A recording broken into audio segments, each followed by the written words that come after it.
Gonna call the meeting to order at 6:01. For our minutes tonight, Liz is taking minutes. And for time, we'll do our best. That's right. You always do. Yeah. So tonight's public comment is just gonna be regular public comment, so 3 minutes maximum for your statement, and we'll take your name as you start. So I'll open the floor for public comment. I'll say something if no one else wants to. Sure. As folks probably know, I had my share of Let me criticism. just come up closer to Okay. the owl. Thanks so much. I've had my share of criticisms over the years, and haven't gone away, but this is not the time to criticize the board or the school or the district or the administration. This is a time, and I think I'm speaking to folks in the community as much as anything else. This is the time for the community to really advocate for their schools. I feel very, very strongly that we need to get this budget passed. And we need to pull out all the stops. You folks do, but you can't take a direct advocacy role. The community can. I've seen communities that have done that. And I think we need to do that. The time for gnashing of teeth can come later, but not now. We got 3 weeks to get this done. And I encourage everyone in the community to do that. This is important to get this budget passed. Thanks a lot. Thank you. Thanks, sir. I'll go next. Okay, Kelly.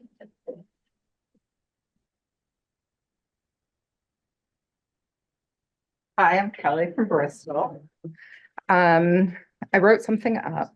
And so I first want to say that I thank the board and community for all the hard work that has been done to stand up for our children's right to a fair education. In a statement our superintendent made to the 7 days that was published last week, Patrick asserted he's done nothing illegal, immoral, or unethical.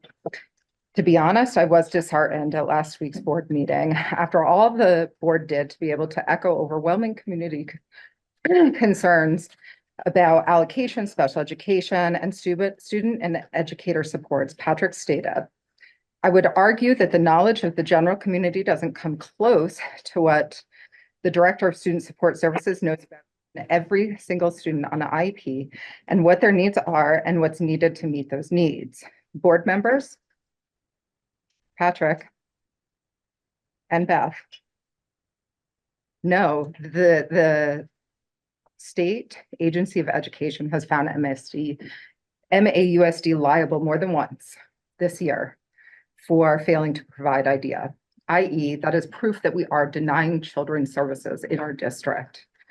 Patrick knows we are denying children services in our district. At last week's board meeting, Floyd did advocate against cutting the construction budget down much because, as he stated, I would say we not. If we take it out, it's going to be really difficult to put it back in.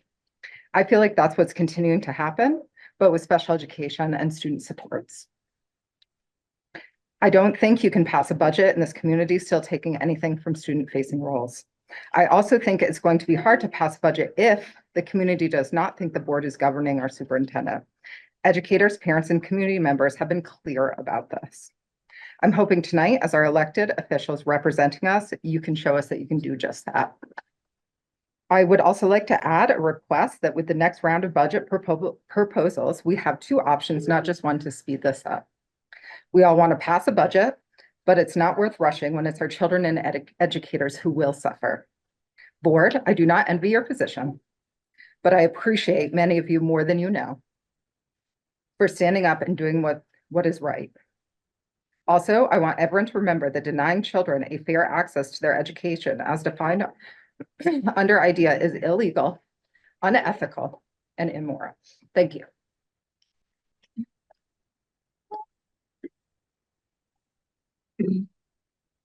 Any other comment in the room? And when you get a second, if you are in the audience and you haven't signed in, please do so. There's a sheet on the front chair. It was, for me, it was iffy. Maybe it was me to hear the speaker Yeah. speak a little louder. Hi, everyone. Shauna from Bristol again. Thank you guys all for all of the hard work you guys are doing. This is incredibly stressful for us as the public and you guys as the board, the administrators, everybody. But what I was hoping to see tonight, which I don't see based on the agenda, is actually any of the details of the breakdowns. I see the presentation, but the numbers, where's the numbers? The numbers that are included in that are linked are the numbers from last time. They're not the numbers from this time. So unless they've changed, where's the information? I was hoping to see that tonight. I was hoping to see, and I feel like other people will have the same questions, and to provide it separately is it's not fair for the people in the room or the people online if we're not getting the same information that you guys are going to be getting. So I don't know if you have it, but we have asked to see transparency. And I don't think you're going to get a positive response if you don't show the information.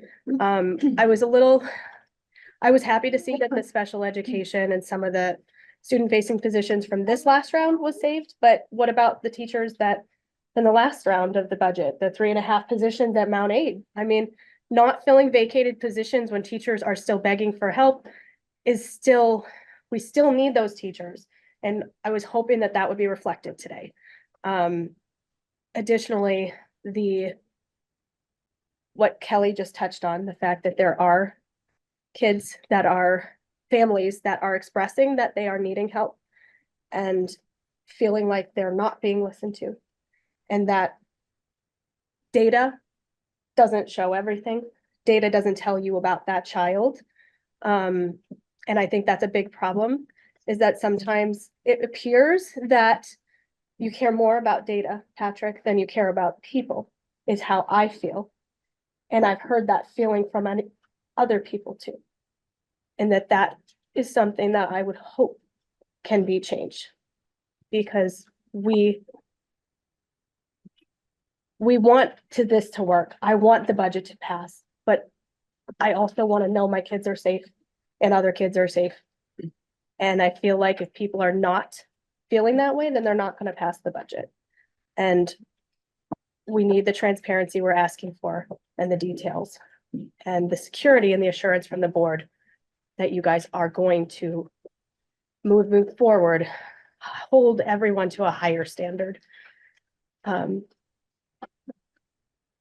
History has a tendency to repeat itself, and people have been asking for this information a very long time and saying the exact same things. All you have to do is just look it up and it's all there. Thank you. Any other public comment in the room?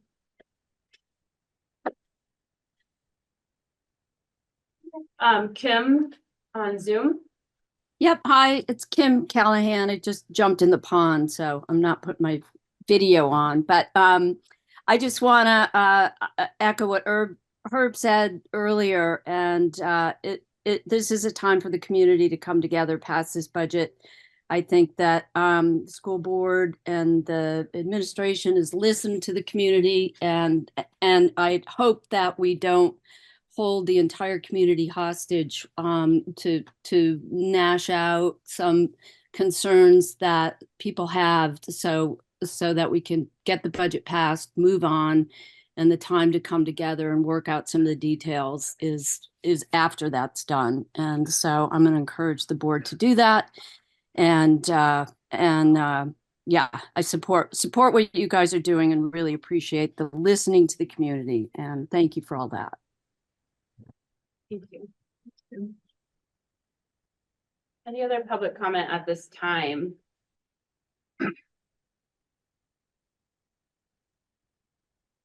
Okay, we'll move on. Our next item is an action item to approve the agenda. So just need a motion to approve. Melissa first, Second, Kathy? Kathy second.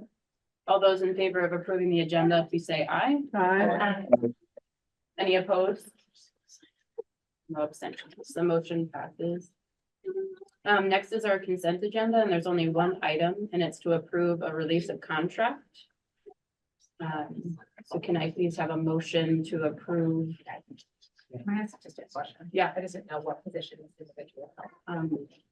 She's a classroom teacher in New Haven. Thank you. Any other questions? So can I please get a motion to approve the release from contract? Barb, Second, Melissa. Melissa, second. Any other questions or comments about this item? What grade does Skylar teach in? Could you guys just speak up a little bit louder? Sure. It's like super hard to hear. Grade 4. Thank you. She's a third and fourth grade teacher.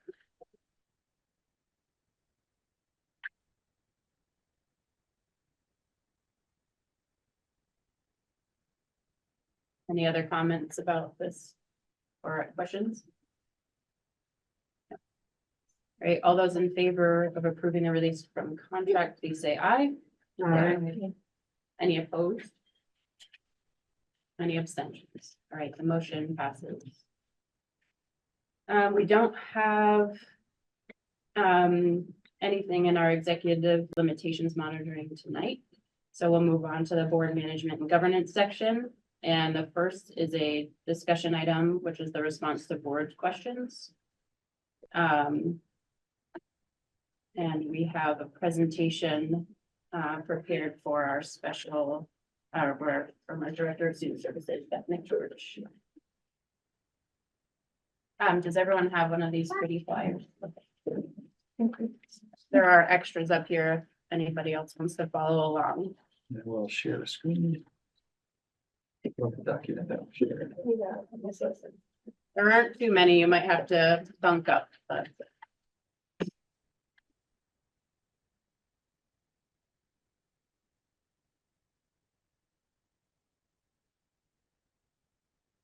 How would you feel about a microphone? Sure, I don't have a big. I know, so Yeah. I'm wondering, Great. yeah, No, that's fine. Yes, they're right from that. we're gonna give Beth a microphone and make it a little bit easier to do.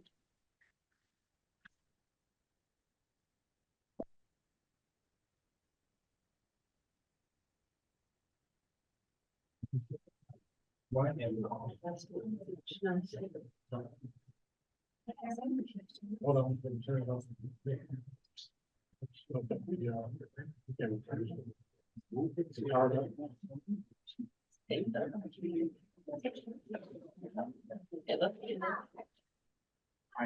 Is the microphone on, Beth? Hello? Is it there? Hello? The power on.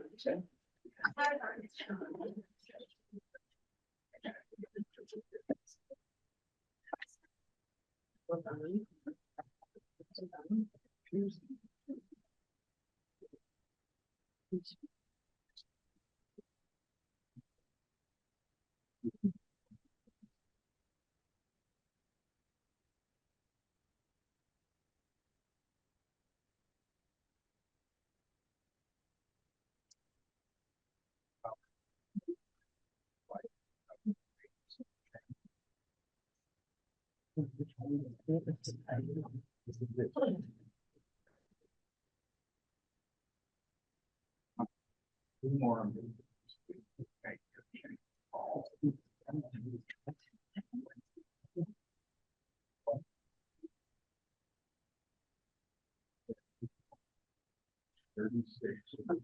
I don't know if they had.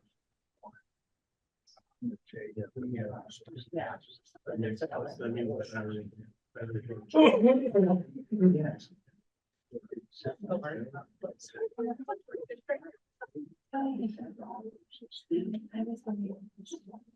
Patrick, what's our current enrollment in the district? Well, it was a good thought. Counting pre-K or not counting pre-K? Okay. Yeah. We're That's around the next one. 11,775. They can't change the rule. As far as the year. Yeah, we tried with the microphone, but it thinks the receivers are dead, so we're gonna speak loud. Okay, I'll do my best. One of the other things. Okay.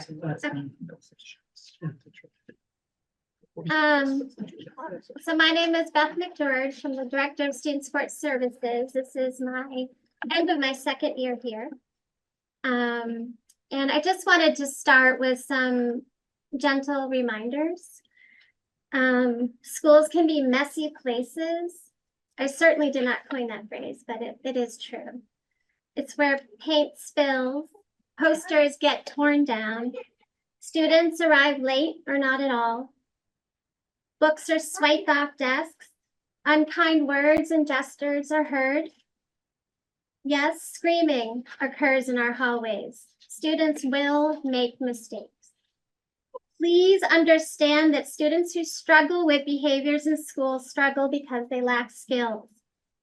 Whether it's through the expertise of social workers, educators, interventionists, counselors, clinicians, or coaches, our goal is to teach students valuable skills and strategies so they can learn from their mistakes and grow. We are here to help students navigate and learn from their mistakes. Indeed, schools can be messy, but they're also places of growth, learning, and resilience. Federal law guarantees every student the right to a free and public education regardless of disability.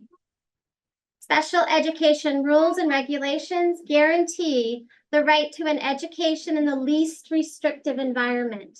MAUSD values inclusion and equity for all students. During this presentation, I will not compromise personally identifiable information, which refers to data that can identify or trace an individual's identity. You'll have a handout before you, or there should be a link for those of you online. And what I did is I put together the continuum of services that you'll find in our district. We have, I broke it down into 3 areas: students profile, staffing necessary to support students, location, duration, and transportation needed for students. So 85% of our students do not qualify to receive specialized services. So they're in the classroom 100% of the time, right? General education, access to educational assistance, and all other great things. I'm going to just speak to special education tonight. And then we break it down to 80% of the time, 40 to 79% of the time, and 0 to 40% of the time. 12% of our students in this district, grades K through 12, receive specialized services. Students in these 3 categories will have an individualized education plan.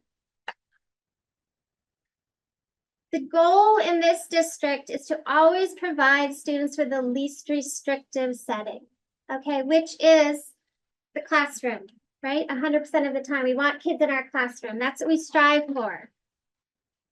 Versus the most restrictive is residential. Some kids require that, right? It's not good or bad. It's the continuum of services that we offer here. So staffing necessary. 100% of the time, we have our general ed teachers, our educational assistants, and a whole list of others. So if you are on an IEP in this district, you have access to special educators, interventionists, educational assistants, counselors, mental health clinicians, BCBAs, sorry about the acronym, board certified behavior analysts, occupational therapist, OT, physical therapist, PT, SLPs, speech and language pathologists, and social workers. If you are outplaced, residential or day school, you have access to all of these things through the provider. As LEA, we still provide support. We communicate with these outplaced kiddos. Our evaluation team evaluates. Our special educators write IEPs for these kids. We meet regularly. We're always hoping they can come back. Location and duration, this just breaks it down more so of times of day, location. I broke down some of the schools our kids are outplaced at, the percentiles. So just to give you an idea where all of our kids are on the continuum. If there's any questions about that, please let me know later.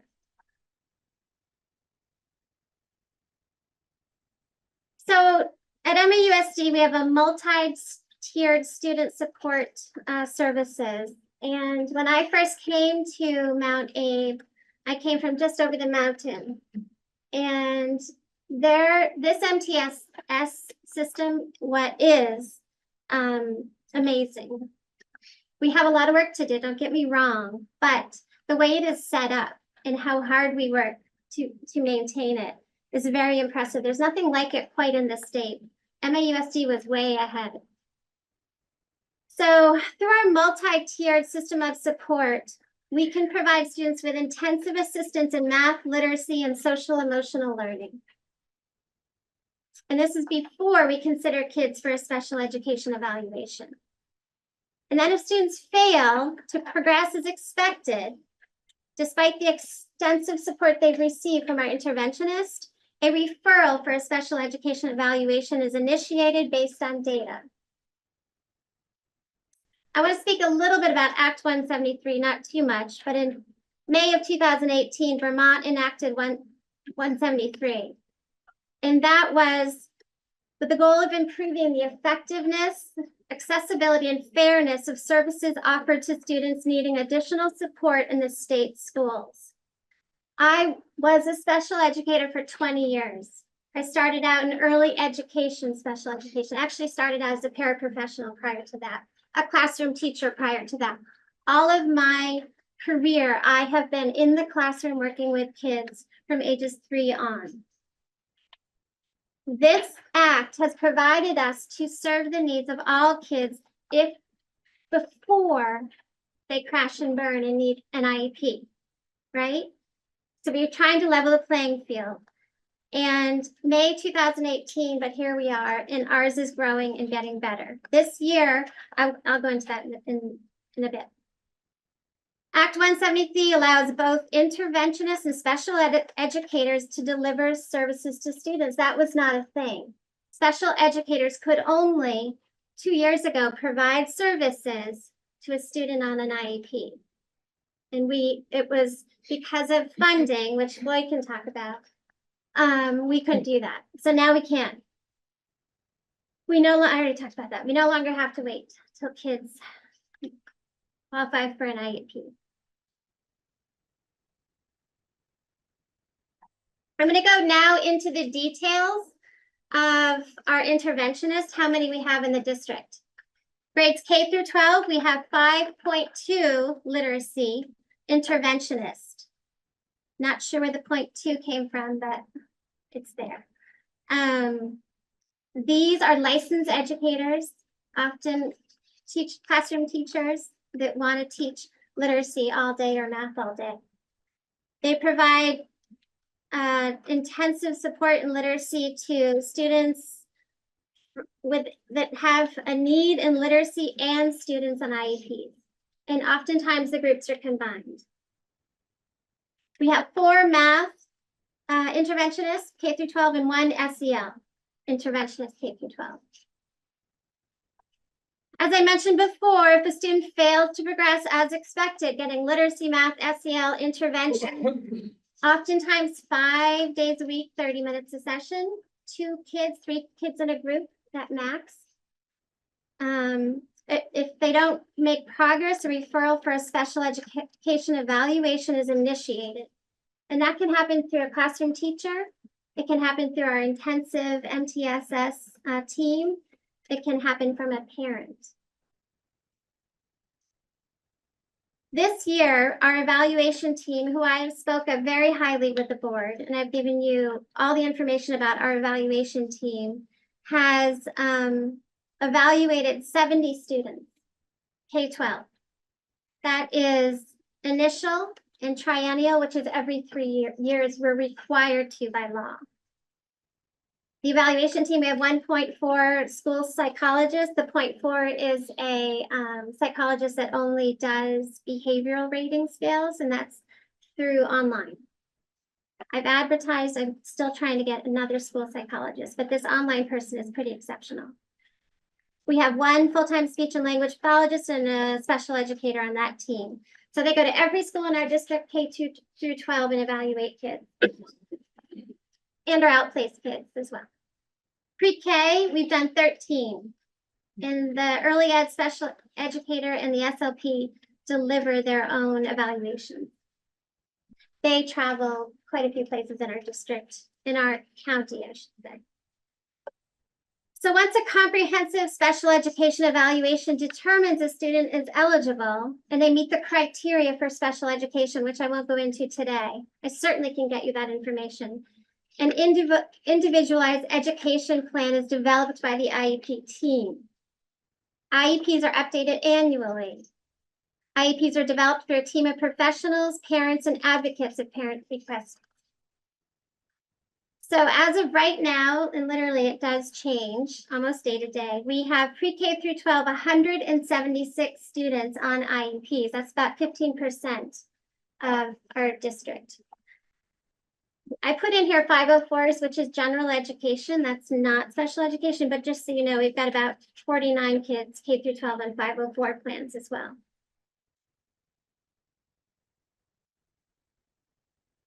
So I wanted to note that this does include Lincoln, the 176 kids. And I wanted to note that Lincoln. school district.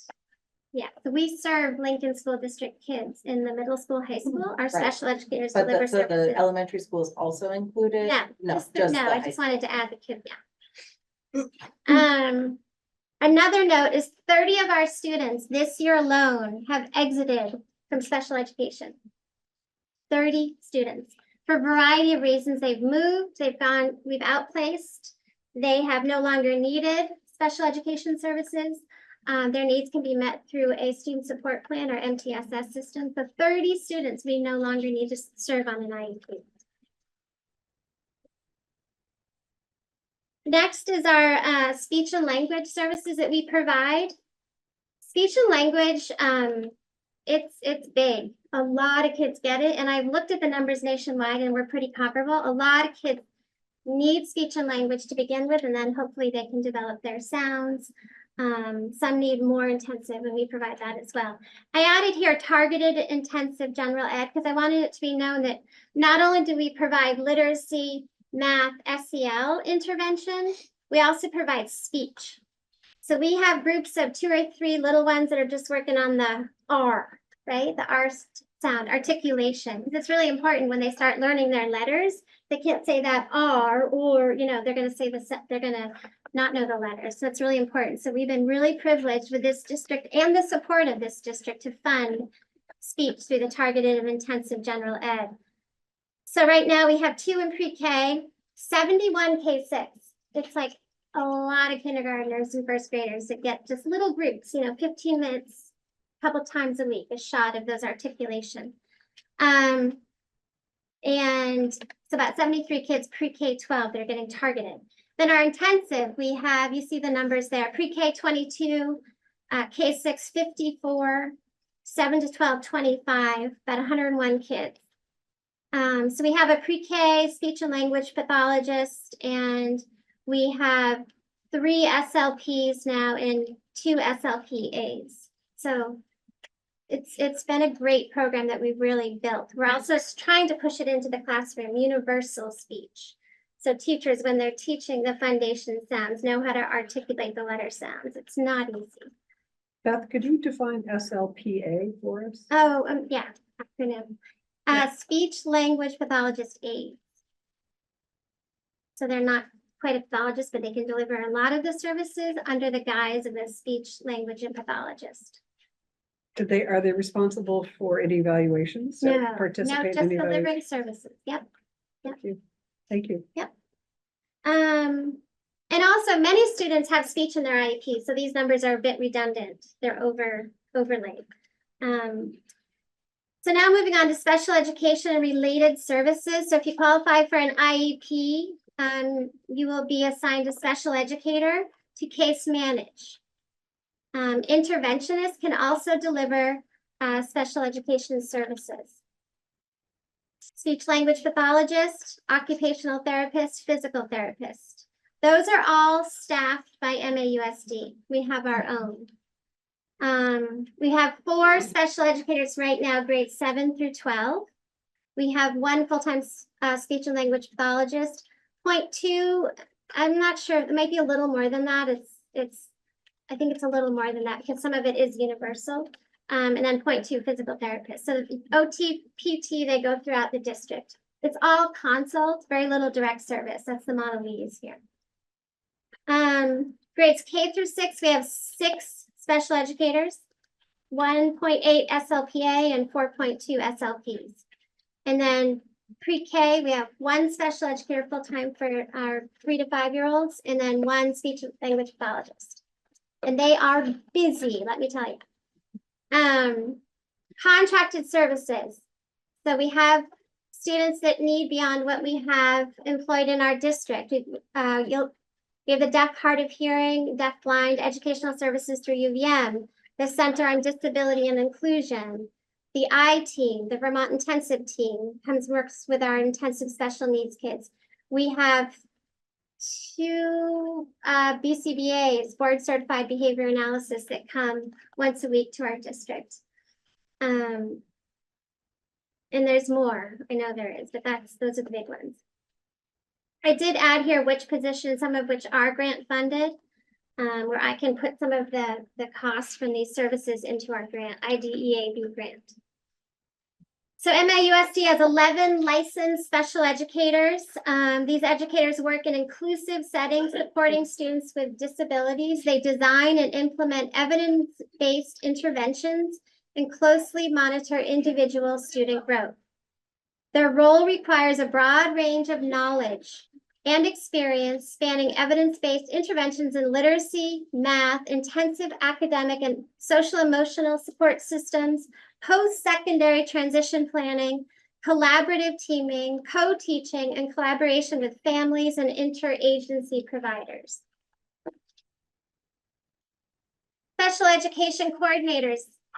We have 1.6 in this district. There's 1 who serves grades 6 through 12 and then 0.6 grades pre-K through 5. I do much of the pre-K because there's quite a few. What do our special education coordinators do?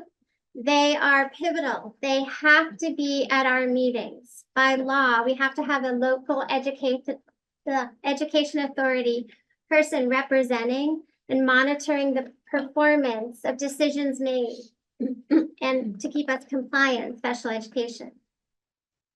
So these determinations ensure that we effectively address the unique needs of children with disability in accordance with the Individuals with Disabilities Act, IDEA of 2004. As per IDEA, federal law, the LEA representative, which our coordinators fulfill, must be qualified to provide or supervise specifically designed instruction, possess knowledge of the general education curriculum, and be familiar with the resources available within the public agency. Coordinators also play a vital role in ensuring equitable services distribution district-wide. So they serve all kids in every building and go to all the meetings. And I try to do as many as I possibly can. I can't do them all. So the 3 of us go to all the meetings. So we know what's happening in each and every building with these kids. They attend evaluation eligibility meetings, initial and annual individual education meetings. They attend meetings at all our outplaced programs. They are members of our MTSS intensive team. They oversee the case management of students placed in alternative settings. They facilitate professional development. They monitor compliance. They collaborate with the Agency of Education, and they provide support and coaching to educators. I would love to see more of that, and we're working on that.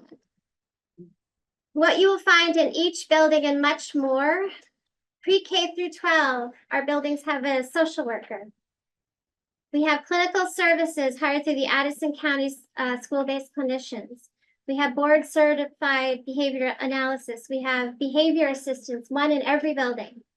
We have educational assistants. We have mentors. We have multi-language learning teacher.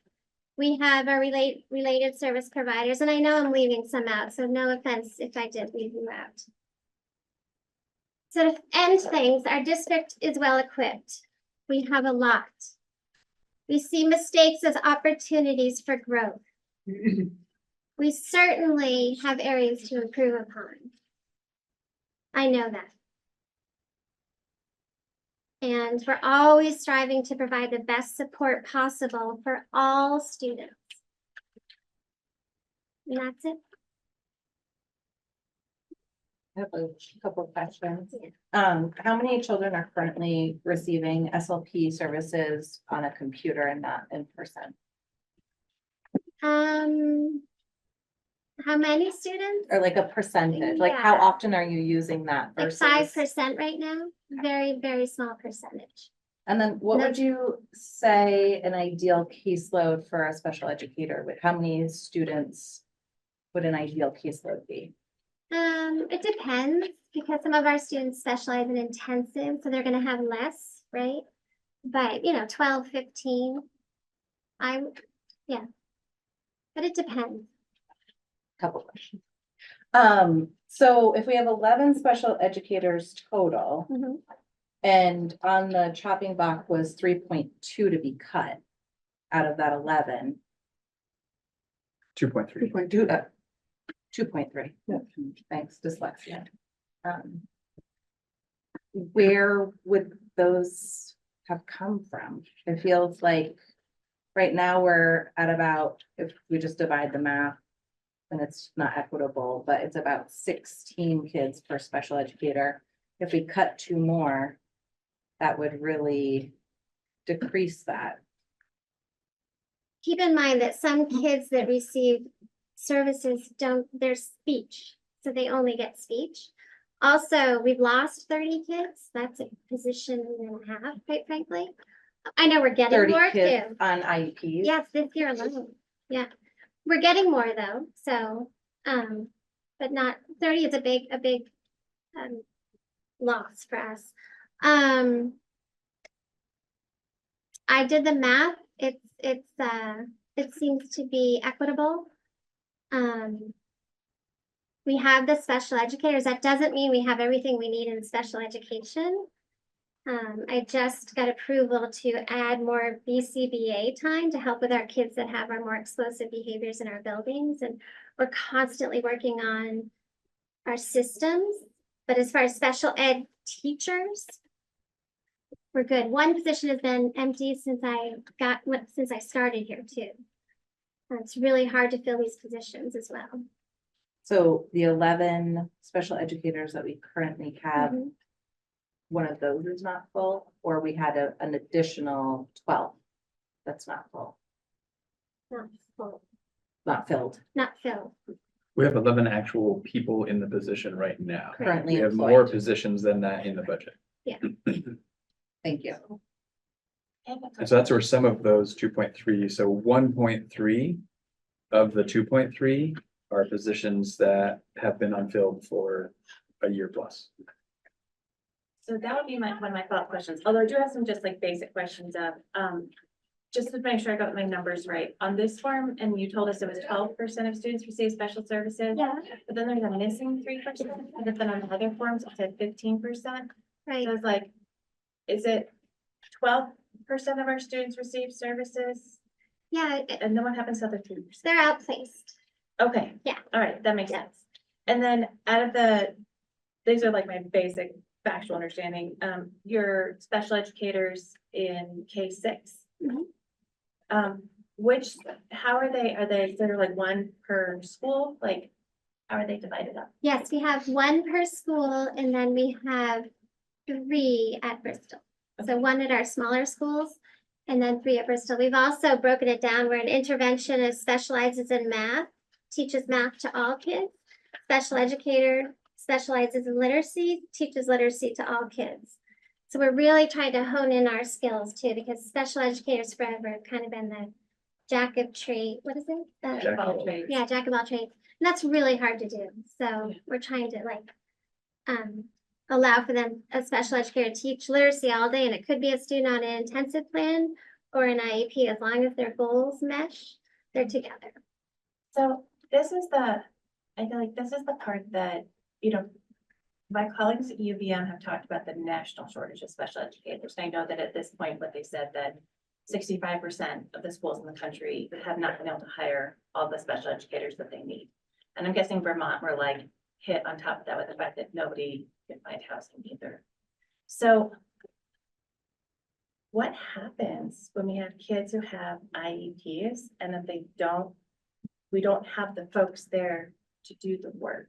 Like, I'm realizing that this isn't a situation that's unique to our district, but can you help us understand, like, what do you do? What is happening when there's students who have services, but those services can't be met because we don't have people? Right, it's not happening, quite frankly. We're very lucky to even have a lot of students that get one-on-one support. It's the smallest group you can possibly have. And because we have interventionists who teach literacy and math, we can now use our licensed teachers. We didn't have that luxury before, right? And this is for literacy and math and SEL. Our behavior, is different. That's different. We do need some support in that area for sure, but it's not more people. It's just our systems need to improve. How are we using our people?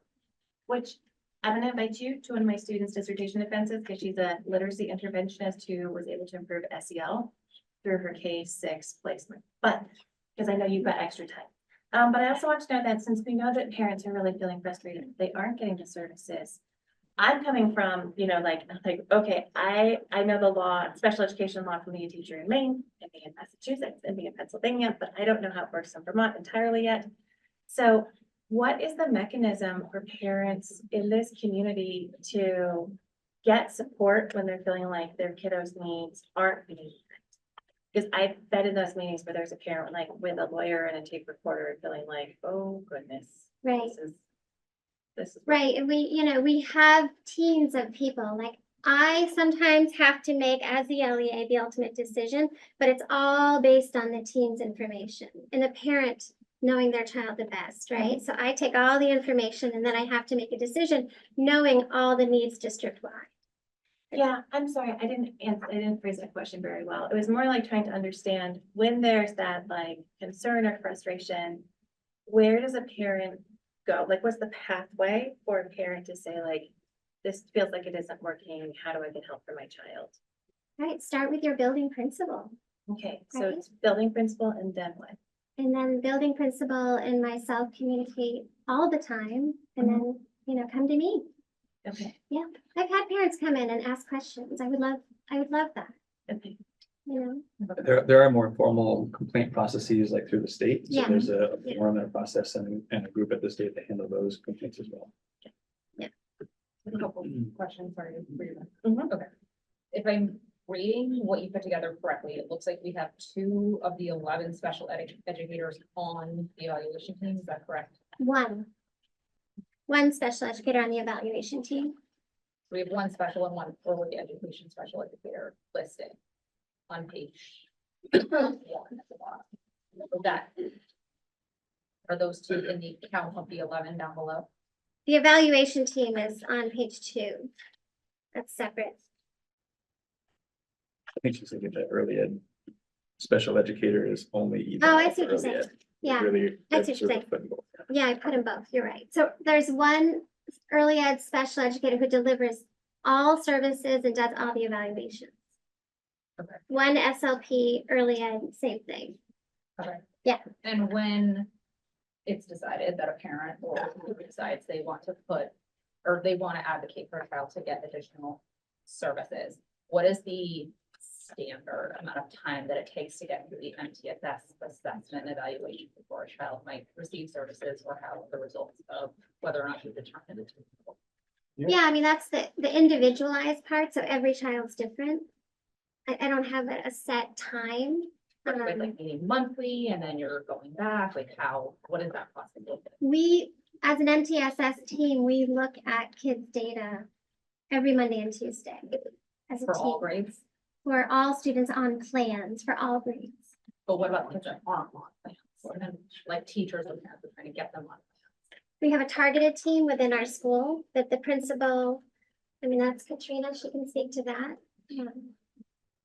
They also have weekly meetings at the school level. So teachers rotate with the MTSS team in that building. If they have a concern about a student, they bring it to that. The teacher has a concern, they bring it to that team. So we go through that whole continuum, starting with, what can we do in the classroom? Right, that 100% on the continuum. Yeah. What can we do with the classroom? Targeted, we call it. And then if that's not working, then we bring before the intensive team and we look at data, what has been tried, da, da, da, da, da. And then they can work with an interventionist or a special educator at that point. And depending on their goals and growth, it could be weeks. Some kids are on a plan for a year just because they need that time. But it's individualized. But if I was a parent. Yeah. And I'm asking for an evaluation by law, By law, oh yeah, that's. there are certain standards that you must follow for timelines. Can you walk us through that? So Kathy Apgar calls and.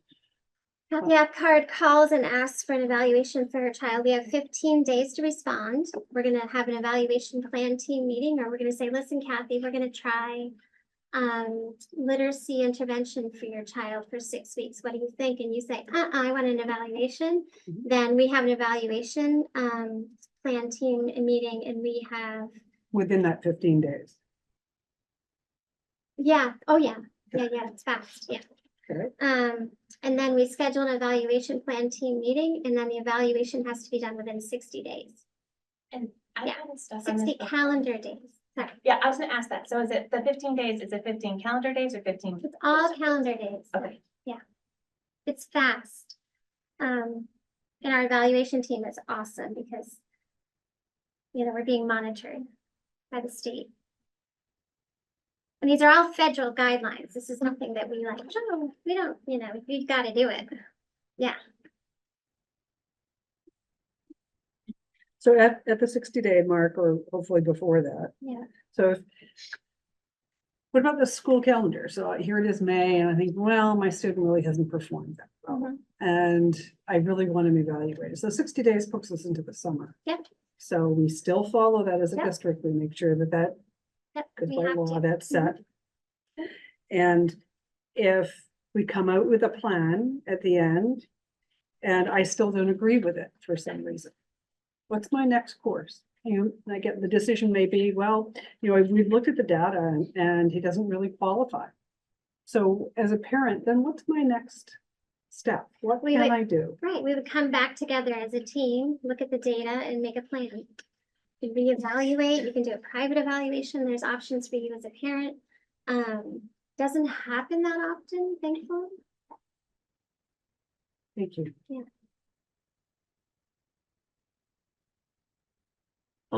Sorry, just follow up, since ultimately, thanks for the presentation, actually, feel like I have a much better sense of kind of the structure of this, so that was really helpful, at least on a personal level. Since this is ultimately a discussion about the budget, and it kind of boils down to number of people. I was wondering if you could talk a little bit more about just the sort of number of special educators relative to students on IEPs, kind of following up on your question. It looks like in the draft staffing rules that were circulated as part of this, there's sort of a single line that says, one special educator per 15 students on IEPs. I mean, it feels like we're right in that ballpark for what it's worth. I think it might be helpful to know, like, where did that standard come from? Like, how did we settle in on about 1 per 15? Is that like a? Yeah, we shopped around, you might have even come up with that, but we looked around, and that is like, a student with a specific learning disability, say, that receives literacy and math and maybe some SEL, but if you've got kids who are medically fragile that need a lot of attention and more intensive, we certainly would not do 15 students with that.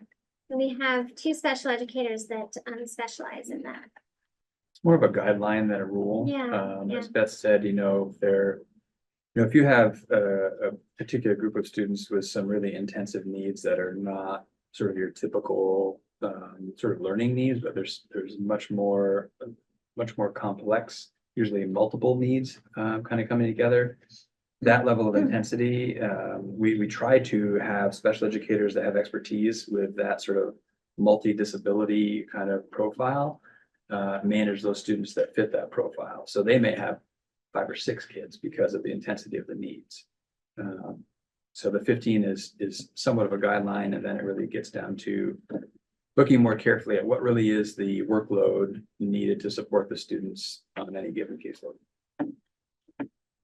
Our special ed coordinators also case manage some students, the outplaced ones. I have a few I case manage. So we all share the load. If a new student comes on, we look at who's got what. Yeah, so I guess, And they're not in the 11. The special education No, coordinators are not no, in the they're not. 11, so they take some of the case management of the 176 off. So when you're trying to do the math, that's part of what is missing there. So there's probably a dozen-ish kids that they're case managing. Yeah, yeah. That comes off that 176. perfect. So the ultimate number that's sort of being proposed in these budgets is really not based on some just metric or guideline. It's really based on perceived need, Yeah, right? Given the needs that we face in the district right now, as evaluated through the IEPs, and given the presumed workload that special educators would need to sort of give to meet those needs, you come to the number that's being proposed. So that's sort of the origin of that number. yes, and I meet with special educators weekly, coordinators meet even more so, and we're constantly talking about the workload.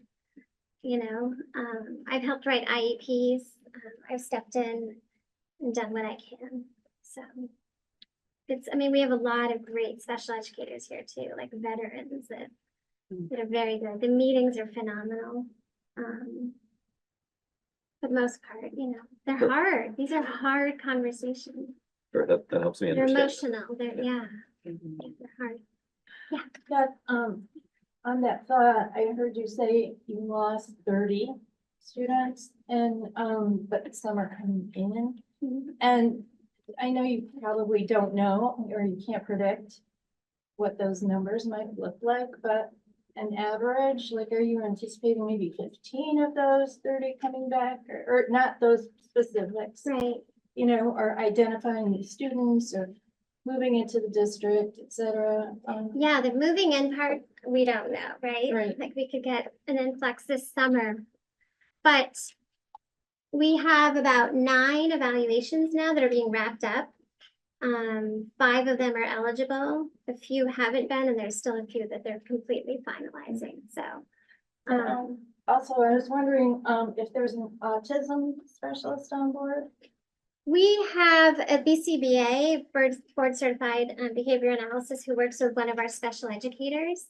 Once a week, she comes for 2 hours, and they work closely with the team of people, the educational assistant that works with the student, and speech and language pathologist. Like, we've got the whole team that has access to this person. So, and they're all, quite frankly, like, it's because it's more and more students are being diagnosed. We're all in the midst of learning. Yeah, I was wondering about that, but I think we'll get to it in the budget, because I know that when you lose students with services, then we're taking part of that out of the budget, but then what does that mean if we kids come in? But I just want to like bookmark it for later. And then I know that part of what's been coming up is perhaps some fuzziness around the different responsibilities as we go from the top on down. So can you, who's spending the most time working with kids? We start with special educators, and then how does it go up in that process? Like, I'm not expecting that you're gonna be spending a lot of time face to face with kids because you're the director. Right. But what would, you just told me you were writing IEP plans, so. I will step in and help, just because I was a special educator for 20 years. So I'll step in and help when I meet with people.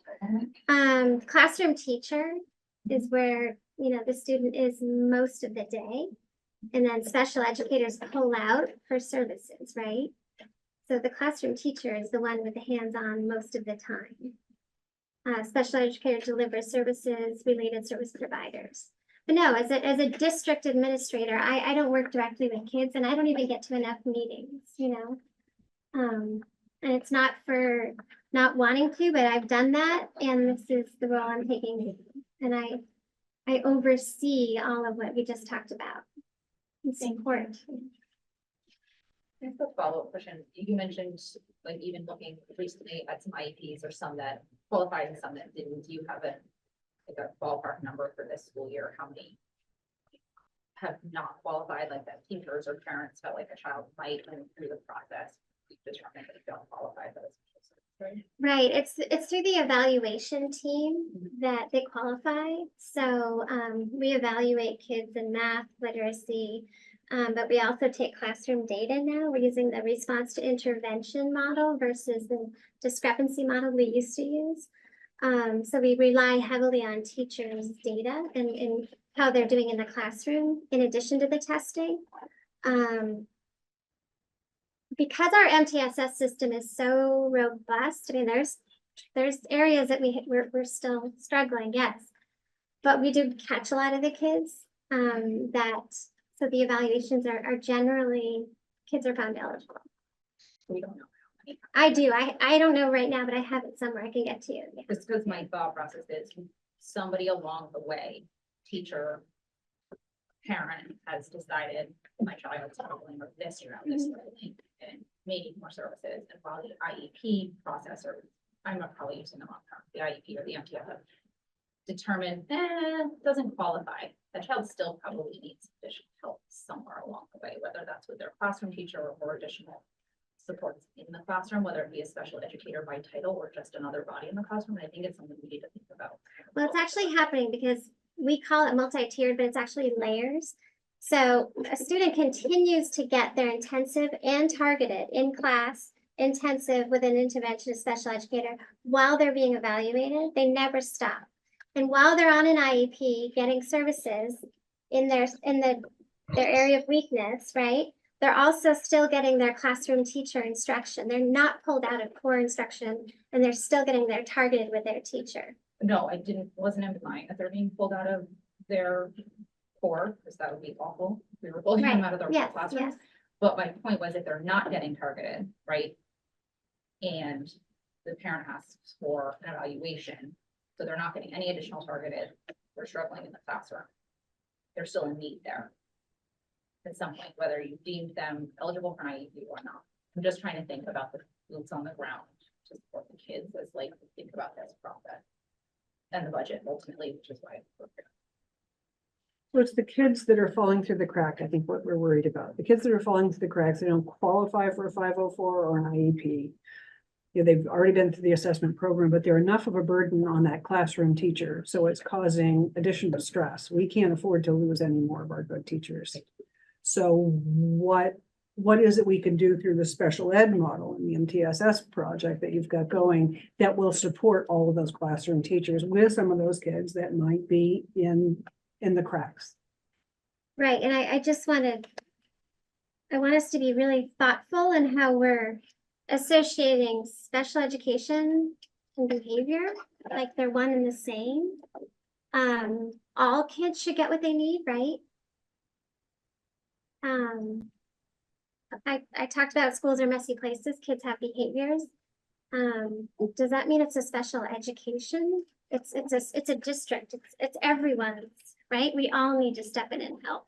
And through our MTSS system, we are doing our best and we're working hard and we're building it and we have lots of growth to go, but we are building it. Like all kids need to get what they need in the classroom. That's what we're really working hard on. So how do we ensure that? Because when I hear of classrooms being cleared and halls being cleared 21 times in 4 or 5 months, that tells me that something's not happening. How do we Healthy ensure? schools are messy places and that's No, where that tells me kids the learn. kids, it tells me the kids are at risk is what it tells me. And it's what's being Right. told by every school. We're teaching skills and strategies. I don't know I don't know what you want me to say. I think the messy part with that type of a situation is in what's the solution? Like how do we resolve that situation? And question. How do that's we do it? what's, and the answer is it's different for every single student. There isn't a one size fits all for students that are having those kinds of challenges, that level of intense challenge. And it's not quick. It's not clean and tidy. It's a very messy thing. And it requires patience and persistence. And we have an obligation to put everything we have into helping that student be successful in their general education classroom before much more significant actions are taken, whether it's out of district placement or things like that. And that process is lengthy, it's iterative, right? So oftentimes a plan's put in place. Part of that plan works, part of it doesn't, behavior persists. Team comes together, we have a conversation about what's working, what's not. Another iteration is discussed, attempted again for a period of time. And that iterative process works and works and works until we get to a place where we can say with genuine conviction, we've done absolutely everything we can to help support this student, and it's not meeting their needs. At which point a team comes together and talks about, so what else might be needed? And that takes a lot of time. Like we don't give up on students quickly to make that decision of they should be somewhere else. And that makes it sometimes messy for a lengthy period of time as we continue to try to help them be successful. And I've been a teacher for 35 years, so I understand what messy looks like. Yeah. I think my concern is that we try and try and try. We're also traumatizing all the rest of the children in that situation. Who is supporting that classroom teacher? Who is supporting those children and families too? I mean, there's more at stake here than just one student, trying to solve it for one person or one student, and we're burning everybody out along the way.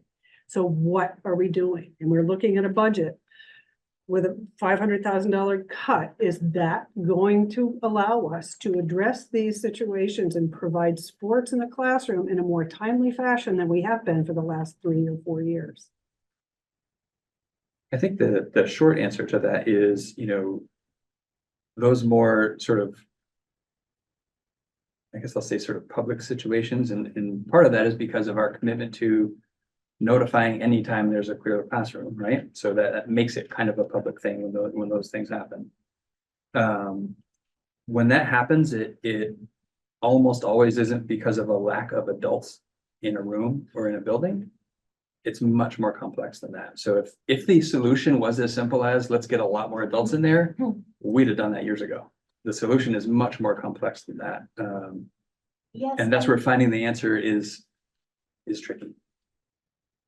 I just want to double check. Brad had his hand up on Zoom for a while. Brad, are you still with us on Zoom? He might have fallen off.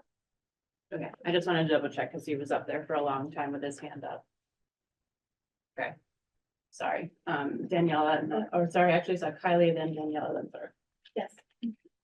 So the scenario you were just reviewing, that those are children already on IEPs. Not necessarily. I think maybe one question that was being asked, or maybe not, but one question that I have is, for those children that don't meet the criteria to be given an IEP, but they're clearly behind, what kind of intervention do those kids get? And is there any way we can anticipate and how those needs would need to be met moving forward? One of the, that sort of talked about the strengths of our MTSS. One of the strengths that I think our MTSS holds is without an IEP, like there are very few services that you can't get because you need them without an IEP. You can access without an IEP, a student can access effectively everything we have to offer, even to students with IEPs. Maybe absent case management and some of those other things, and it may not come with the legal protections that an IEP does, but in terms of seeing a need, filling a need, their access, they can get 30 minutes daily from a professional interventionist, and on top of, and sometimes that professional interventionist is actually a special educator, sometimes not. And that's above and beyond the targeted support they might be receiving from their classroom teacher and their core instruction that's happening at that universal level from their classroom teacher. So,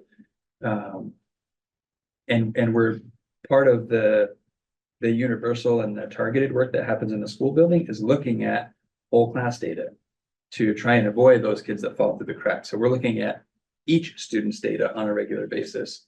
And when we're seeing some of that data start to slip, that raises questions and concerns at that targeted level of the school building. And they'll try some things to try and fill that need. When those targeted interventions, in addition to the universal instruction, isn't meeting the need, that's when a referral to the intensive comes into play. Where a district team now is looking at that data, they're thinking about the district resources being special educators and interventionists primarily, and thinking about that student's needs, what groups exist right now, how do we allocate resources to try and meet that now identified intensive need. What comes along with that is when we start to see students meeting with interventionists or special educators, now we're progress monitoring on a 1 to 2 week basis. So we're checking to see, is that intervention having the effect we want to see on those students in terms of changing the trajectory? If the intervention isn't having the effect that we want to see, then one of those folks on that intensive team goes back and has a conversation with whoever's delivering that intervention saying, doesn't look like the student's progressing to meet the goal that is set for them. Let's talk about what you're doing and what changes might we put into place to try and change that trajectory for the students. So we try to, as much as there's an art to teaching, we're trying to infuse the science as well and being data driven. So that's a little bit more into kind of what happens from a screening perspective down to the diagnostic and progress monitoring. Even for the kids that don't qualify for it, right? Yeah. The majority of kids are not. So the majority of kids that are being seen by these interventionists that is described outside of special education aren't on IEPs. And maybe not even on 504s, but they have an identified need, right? So you can have an identified need and not have a disability. The only way you get on a 504 or an IEP is you have to have a disability. So you may not have disability, but you struggle with literacy and your assessment results suggest that that's true in your class of teachers saying that we care just as much about meeting your needs in literacy without a disability as if you did have one. The approach may change, but the desire and the effort to close the gap doesn't change. So my question is gonna be about trauma-informed training or other kinds. There's lots of different forms of training that happen right now, right? And I know that my colleagues at UVM do some of that work in the area, but I'm wondering about the teachers with the behavior problems. No, I'm not saying that correctly, like I'm familiar with the intense challenges of having a child who's been through traumatic experiences, being highly dysregulated in the classroom and having to manage the whole class and that child at the same time. That's really hard. I feel like we heard at one of our meetings before I was officially on the board, teachers talking about how hard it was. So what kinds of work are you doing? And then I really want to ask if what do you wish that you could do if like we could do whatever we had, money wasn't an issue right now? You want me to speak first? Yeah, I think I would like more specialists, people that really specialize in behavior. Like we just added another day to a BCBA, and I'm hoping to build more of that, to have our own board certified behavior analysis in our building. And to push in and work with classrooms versus individual kids is going to be so powerful. So that's where I'm going. I don't think we need special educators, but we do need supports around special education and some of our behaviors. You know, we're really, our intervention is really strong with literacy and math. SEL is we can't find people, first of all, to hire in our district. So I'm like, well, let's find some subcontractors and start, you know, like people that specialize. It's not cheap, but I think if we can push them in universally and work with classrooms, we have one happening at Beeman right now. And I think that's where we're going to get our bang for our buck versus these individual putting out these one fire when it could be the whole cohort. So that's something I'm working on. I'd also love to have a space where kids can go that just can't dysregulate in the school. Little schools are not, they're too big. Spaces are too big in our community rather than sending kids out. And so we've been talking a lot about it, starting young, right? Not waiting until, so that's something I'm working on. And And, it costs a lot of money to place kids in these programs, and they're great programs, and it's worth the money. But if we could keep that money and build it ourselves. But When it's you still, say space, yeah. I was envisioning like the cozy space, my child like wants to curl up into a little tiny. Yeah, we bed, but have you're- those. We You're have talking about like Yeah. programs. Yeah, Okay. yeah, Thanks for sharing. That was really. yeah, helpful. yeah. So if I may, just kind of pulling on my experience, the MTSS is wonderful. But as a teacher, working through the tiers while collecting the data and having the meetings and trying out all the different things. And those children who continue to work through the different tiers still need, and I see this as a huge need. If they don't have that support, and I mean support by like another individual following them, or,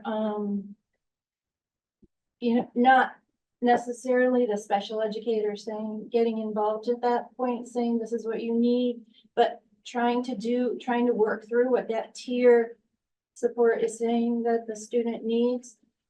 That's huge, because the teacher is managing not just that student, but the rest of the class. And if you have other kids, and we're talking about social emotional learning in trauma that are struggling, that big outburst could trigger other big outbursts, which leads to chaos. So I think that's a really critical piece of the puzzle. And then you hit on it as far as the program that your dream program, the least restrictive environment, yes, is always important. It's law, but like, is there a spot between the least restrictive environment and the placement?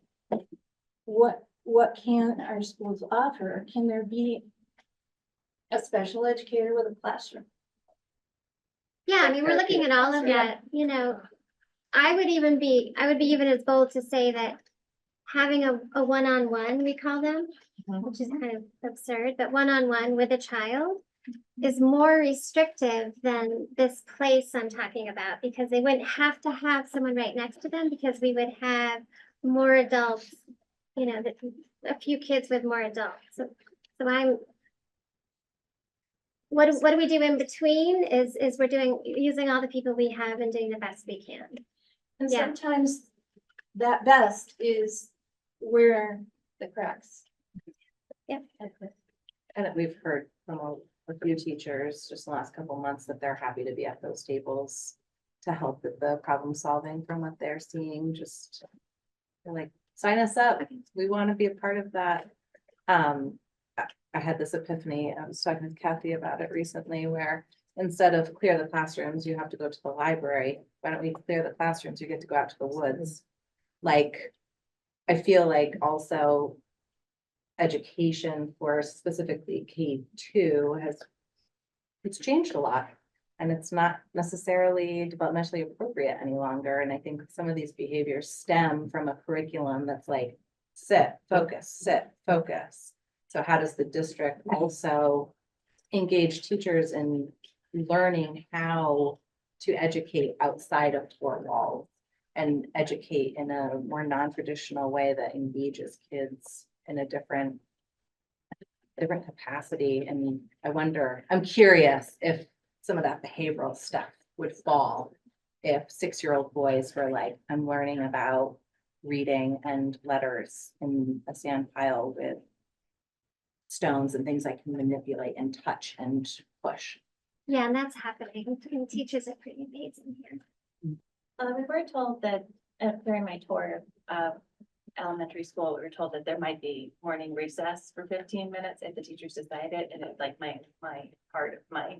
I was like, oh, I guess it's changed quite a bit, but yeah, that's all. Oh, wow, that's hard to hear. So can I follow up on something you said, but one question or two? So I was on the same page as you, right? Like, the teachers want to help and they want to provide this data and work through the MTSS process. At least that's what I'm hearing, because their end goal is to support our children.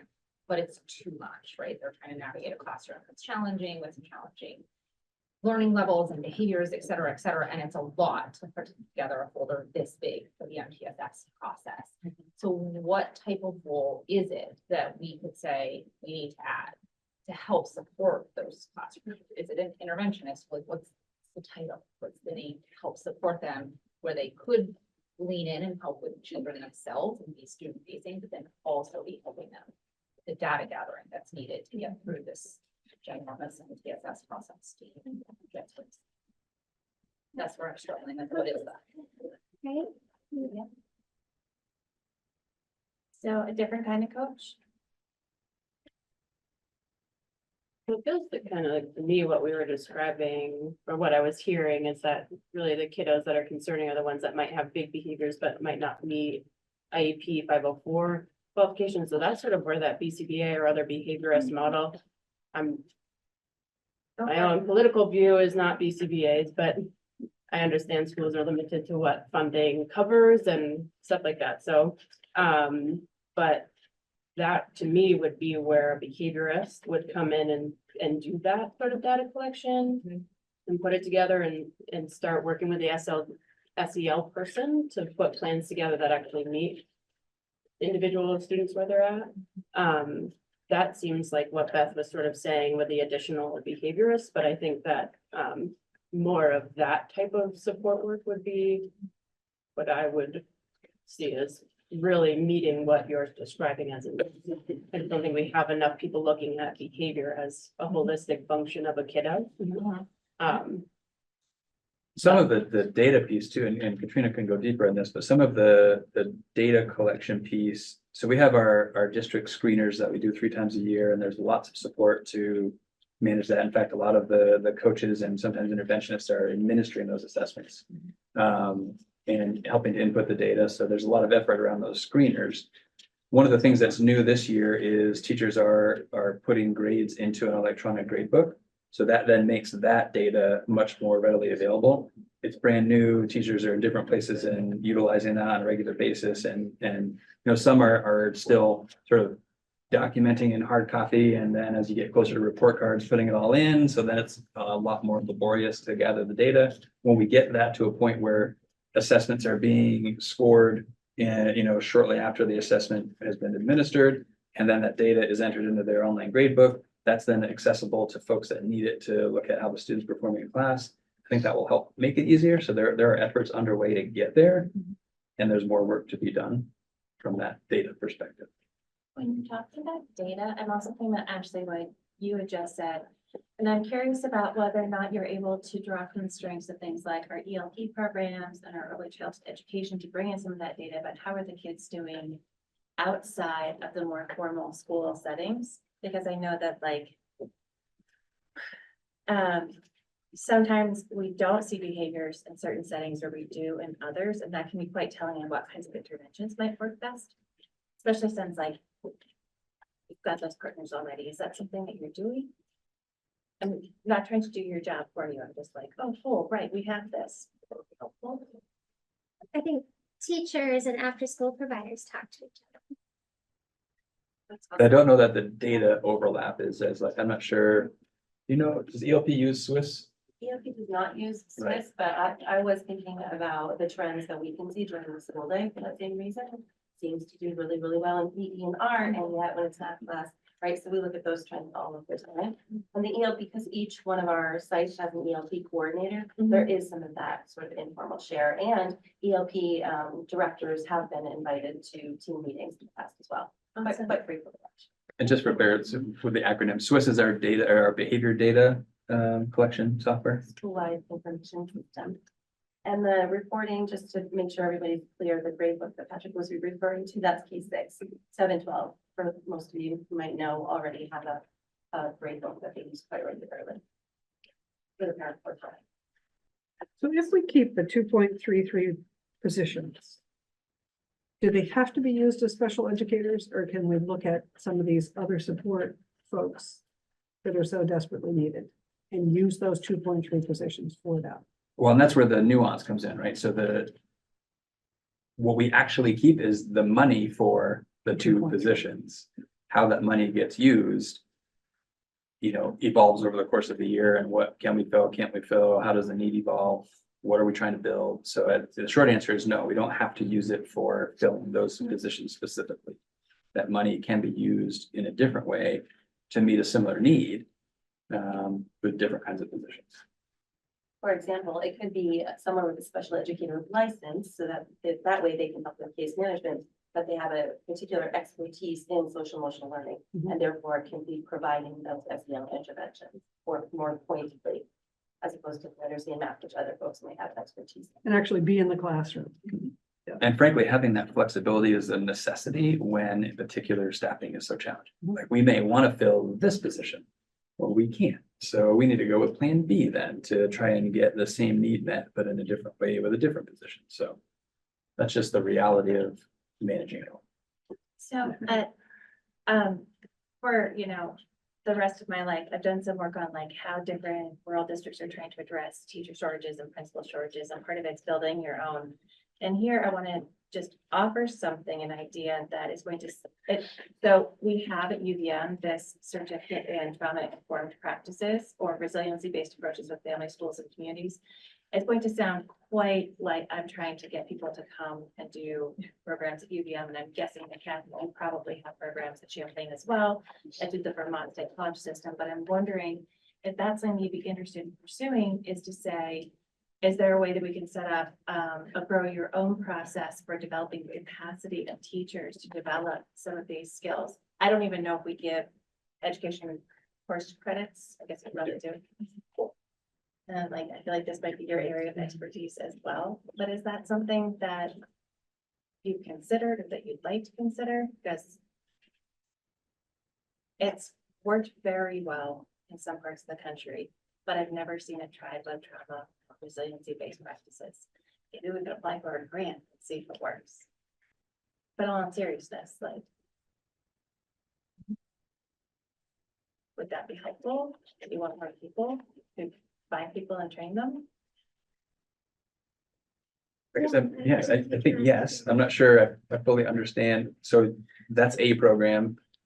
There There are may be other programs. programs, right? Maybe you could Yes, just send those to Patrick and Beth so they can look over it. Well, yeah, we've also had about almost 30 of our staff members of all kinds of various roles participate with the Vermont Higher Ed Collaborative with Dave Melnick and his trauma transformed courses as well, levels 1 and 2. And we've actually used ESSER dollars to have Dave work with the leadership teams as well. And now we're partnering with CSAC in 2 of our buildings to bring some of those practices, including reflection, into their program.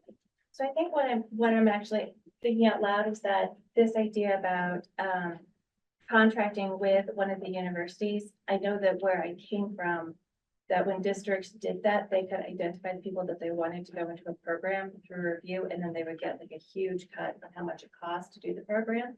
And that's something that I think we've been talking about in UVM, but I'm guessing that probably the other institutions are as well. So that's more of it, is that, do you want to do something formalized? And if so, I can tell you the people to talk to, but I'm not trying to make money for UVM here. I'm just thinking like, I know these things work. Does that make sense? You can send. Yeah. Send it on Yep. through. So anything else related to this, or we should jump into the next thing? What do we think? Yes, my only other question would be in terms of like salary compositions, if we're talking like, okay, we have these 2% special ed that maybe we don't need to fill, but we do need more behavioral support. What are we looking at in salary swap outs? If that was on the table. I guess I'm not sure it depends on what behaviors, like where Yeah. you go with it, what positions you If fill. 2 special educators cost X amount of dollars with their benefits package, what then could we afford in terms of behavioral support that would be meaningful? Depends if that behavioral support is licensed professionals, in which case it's the same. Yes, Right. please. So basically, Be the same. if we didn't fill 2 special educator positions, that would enable us to hire 2 different professional behavior support positions. And as Katrina said, they may or may not be licensed as special educators. There could be advantages. It's just a matter of, again, availability. Feeling good. about all your questions? Thank you, Beth. Thank you. Very helpful. So I know on here next we had the discussion item of the budget presentation, but Patrick, did we want to? We had a conversation earlier about maybe discussing future planning, so what would look like before, or if we got to July 1, does it? Yeah, these could go in either order, budget first and then what happens if this budget doesn't pass? Or we can talk about what happens if it doesn't pass and then the budget presentation. I'm open to either one. Any opinions? I prefer to do the homework on this current budget. Okay, same. Okay, You can always talk about what happened when it doesn't work later. okay, so we'll jump into discussion item B then, and we'll do the budget presentation version 3.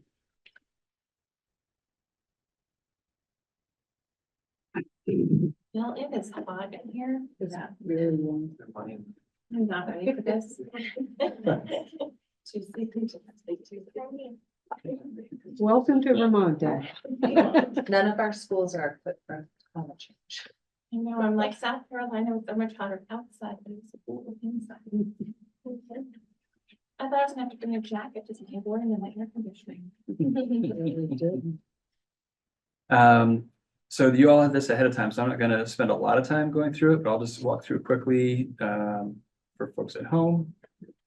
So the same, long-term weighted average daily membership numbers from January, we haven't received any new information that has updated any of that. The yield has been moving, as we know, the yield bill has been a hot topic.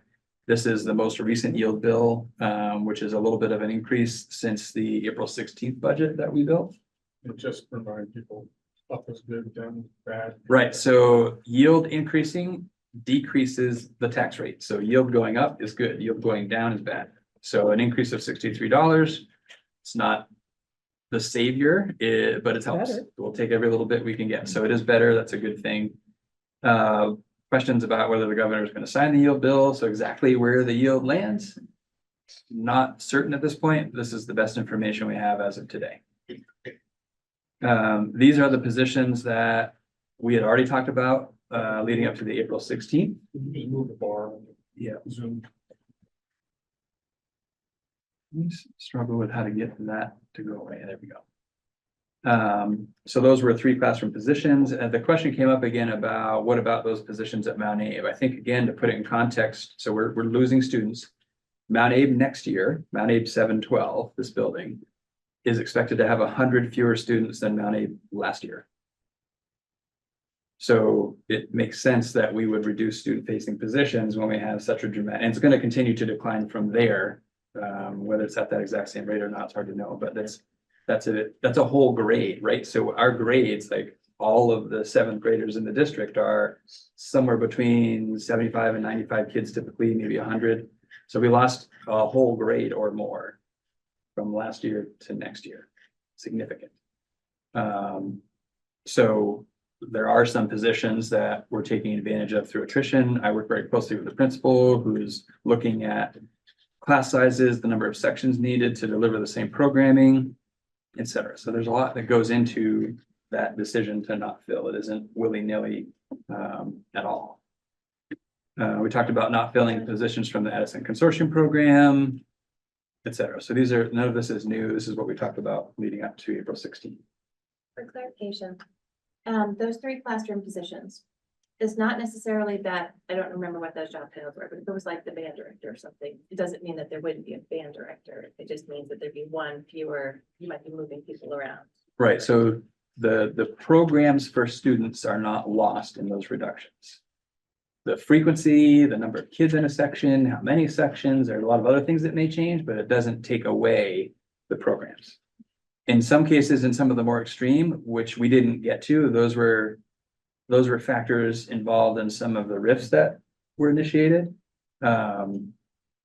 Even in those, the program wasn't going to be lost, but instead of offering that course every semester, it may happen every other semester. Instead of every year, maybe every other year. So the opportunity persists, but scheduling it in and other things like that get a bit more complicated. We didn't go there. This doesn't really involve that. So again, those positions that we had talked about. SEL intensive coach. We took money out already from construction services and we used the ed reserve fund to try and help reduce the education spending, which is, remember, our total spending less revenue creates your education spending. That's what you use to determine your cost per pupil, which is what we kind of control to determine what the ultimate tax rate is. So that net between that education reserve and those reduced spending produced about 1.3 million in sort of savings from the original town meeting day budget. Since then, and a lot of this are things we've talked about. So I brought to you before, not filling 1.0 math, not filling 0.4 social worker, not filling 0.6 school counselor, 2.3 special educator positions. What we heard from the community, what you said at the last board meeting was, we need to keep student facing positions to the extent that we can. You'll notice that the student facing positions are largely put back in. These 0.4, 0.3 kind of tidbits of positions that are kind of hanging out there will be nearly impossible to fill. So to keep the money in the budget for these positions that will be nearly impossible to fill and take it from a different place that we could spend it didn't seem appropriate.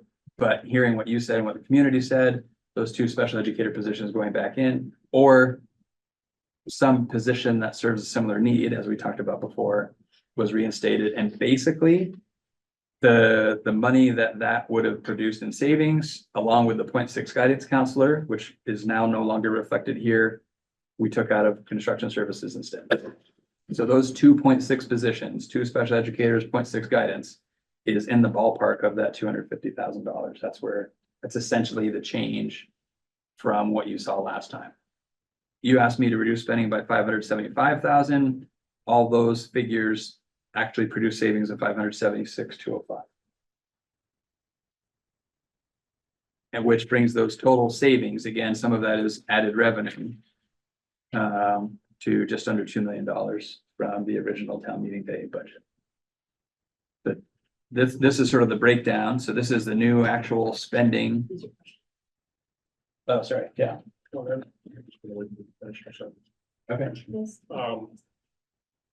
Can you go back to the next production? Yeah, so the top one there, the SEL intensive coach. I understand coach is an evil word these days, but would it be helpful if that position was thought of in the same vein as the special education positions? So that we might consider putting that money back in the budget to have another behavior specialist or an interventionist, and maybe take that money and add it to the construction services line. Yeah, I mean, the question is, can we fill these positions that we're adding in? This position is a position that has been unfilled all year as well, and maybe last year. So 2 years in a row now that this position's been in the budget and we have not been able to fill. So that's why it's sort of here. But to your point, yes, the money could go back in the budget and we could use that to take a different approach to try and meet a similar need. Yes. Is there a way to do that as a contracted service? We have done a lot with contracted services, as Beth sort of talked about. We haven't really tried this one so much. I mean, I guess Beth described the BCBAs and the work they're doing with classroom teachers that I think fits in a lot of ways this concept of SEL intensive coaching. That's working with a teacher to try and create conditions in the classroom that are going to help all students, including those students that maybe struggle the most. So in a way, we're doing that a bit now. And again, some of what we're up against is availability of these. Like even if we wanted, I don't know, Beth mentioned, increasing SLM BCBA time. Even if we had the money in the budget to increase to a 1.0 BCBA, I don't know that we could get it. Because everybody's looking for it, so. What if this is what I'm thinking outside the box, what if you recruited from within to find teachers who are interested in doing that work and invested, like we may not have something for this year, but we could take whatever that, that cost was for the vacant position, put it towards getting them through a program with that tuition and giving them, if they need maybe a slightly reduced load, and get them through. So you are actually, and then there's the commitment of, if you pay for this, then they agree usually to be like, we'll stay for like 3 years or whatever. Like, I understand that we're not in the position at this moment in time to be thinking about that, but I want to at least put it like officially into the minutes as something that we might be able to do, because if we can't find people outside coming for our. So I think, Steve sort of alluded to this a little bit, if we're talking about SEL intensive coaching, because that's sort of the topic that came up. It's not insignificant what Steve said, that coaching is, I forget how he phrased it, but when, It's being snarky. I know, but when our community pretty publicly devalues coaching, the possibilities of growing our own, like who wants to step into that position?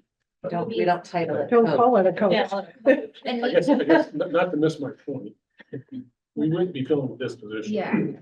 We would be filling something that you need, not that you don't need this, because I read this, you need this. Badly, but you do, you may be able to home grow somebody who fills another need that might be a little easier. Right.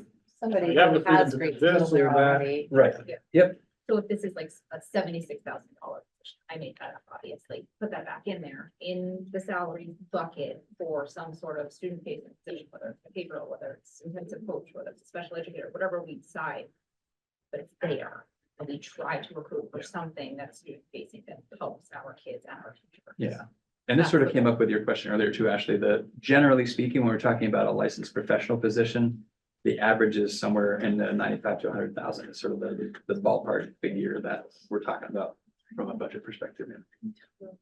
We have other unfilled positions that are in this budget iteration too, that we haven't been able to postpone because we don't have a budget.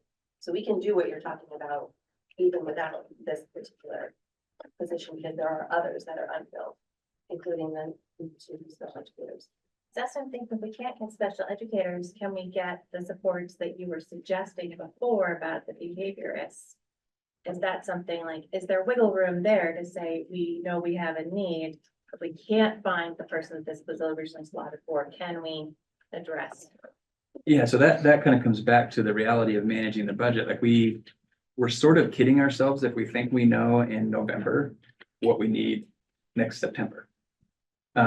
So the reality is, we may have a student move in that has incredibly intensive needs. We had absolutely no idea they were coming, and we are absolutely legally, morally, and ethically obligated to meet that student's needs. So we may have to spend money that we didn't have in the budget, and it's going to come from somewhere. It could be construction services. It could be from an unfilled position that we've been trying to fill but couldn't. So that sort of managing the day to day and figuring out how to meet the need, it's never static. Like it's today and then tomorrow something different, because the need changes, the resource availability changes. Somebody goes on some sort of medical or maternity leave, so like it's constantly moving. Even enrollment isn't the same 3 days in a row. It's constantly evolving. Kids move in, kids move out, and we're adapting and managing all along. We know in the end, we have this bucket of money that is the budget. And we need to work with that money to adapt and meet the needs and make the changes as necessary to get there. Yeah, so I think my comment is more just in the vein of the general discussion that we've been having about our priorities on a larger scale. I mean, I would agree with Mike's point. Last meeting, that I don't want to tell you to fill that position and fill it over here in this position. That's not my interest. My interest is just saying in general. Yeah. That appears to be a need that we might value more than construction.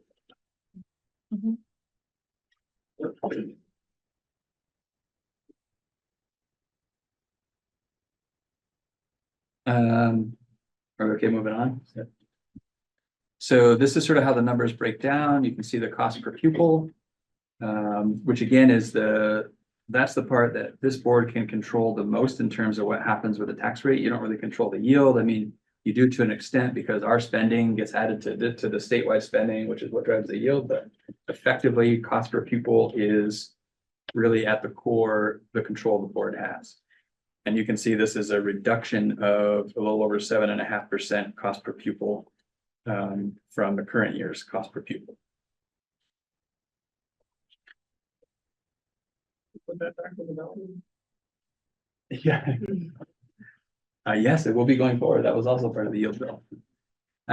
So how that cost per pupil manifests in terms of the homestead tax rate.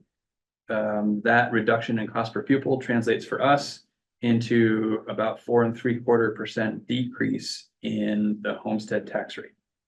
Part of that you have to remember is there was a 2-cent benefit that we got as well for being disadvantaged by the change in the weighting study and weighting formula.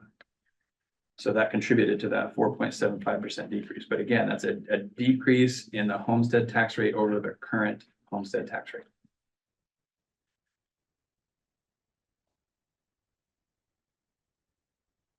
And so when we look at it post CLA, that brings those post CLA tax rates now under $2 in all the towns. They were all, except Starksboro, which is kind of an outlier. I'm hearing from some Starksboro residents, they're starting to get their value appraisals now. So they're in a better position to sort of work the formula to see what their tax rate, their actual tax changes are going to be, given their home values are now known. But all towns except Starksboro were over $2 in prior iterations of the budget. So in terms of dollars and cents, for those that pay based on the value of their home, what was almost $300 in some places is now 180 to 130 of an increase per 100,000. Yeah, so my taxes went up, my assessment went up 80%. What? And that was not uncommon. Correct. I don't have a fancy residence. I'm right in the median. So my CLA dropped 25%, but my assessment went up 8%. So do math. I'm a Lincoln resident and we just got our reappraisal and it's the same story. And likely for the towns that are pending, might expect the same. Yeah. While this is up on the screen, is there any way to explain what the taxpayer in Bristol, what should they expect their tax rate to be?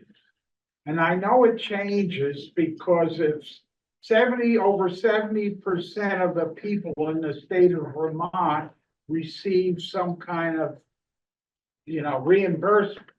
But I'm wondering myself, I want to know Hey, when I Alan. leave this meeting. Alan, we're gonna get to all that stuff, but the presentation isn't over. Oh, So we're gonna okay. get to all that, but Well, hopefully we'll know that when we leave. we'll have a public comment section at the end too. So if there is something missing for you, we'll get to that too. Thank you. Yep. But to Alan's point, this is as best as we can project. Again, we're working with a lot of assumptions still, even this late in the game.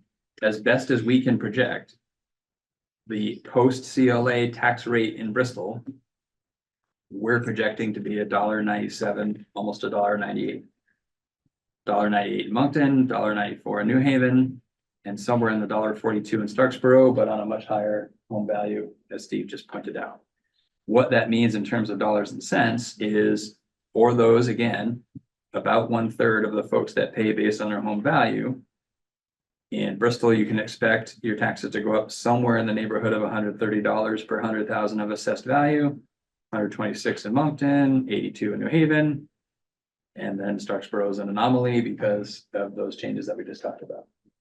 Again, as we've said in every other budget presentation, and as Steve sort of pointed out, don't expect because your tax rate decreases significantly that the dollars and cents you pay for taxes are going to decrease. They will increase. Exactly by how much? In a reappraisal kind of depends on the house. Some people have done a lot more work to their house since the last reappraisal than somebody else has. So they're going to see a larger increase than somebody who hasn't. So it becomes very home dependent when you're doing that reappraisal. And then it kind of settles for a little while until the next reappraisal and it all kind of gets corrected.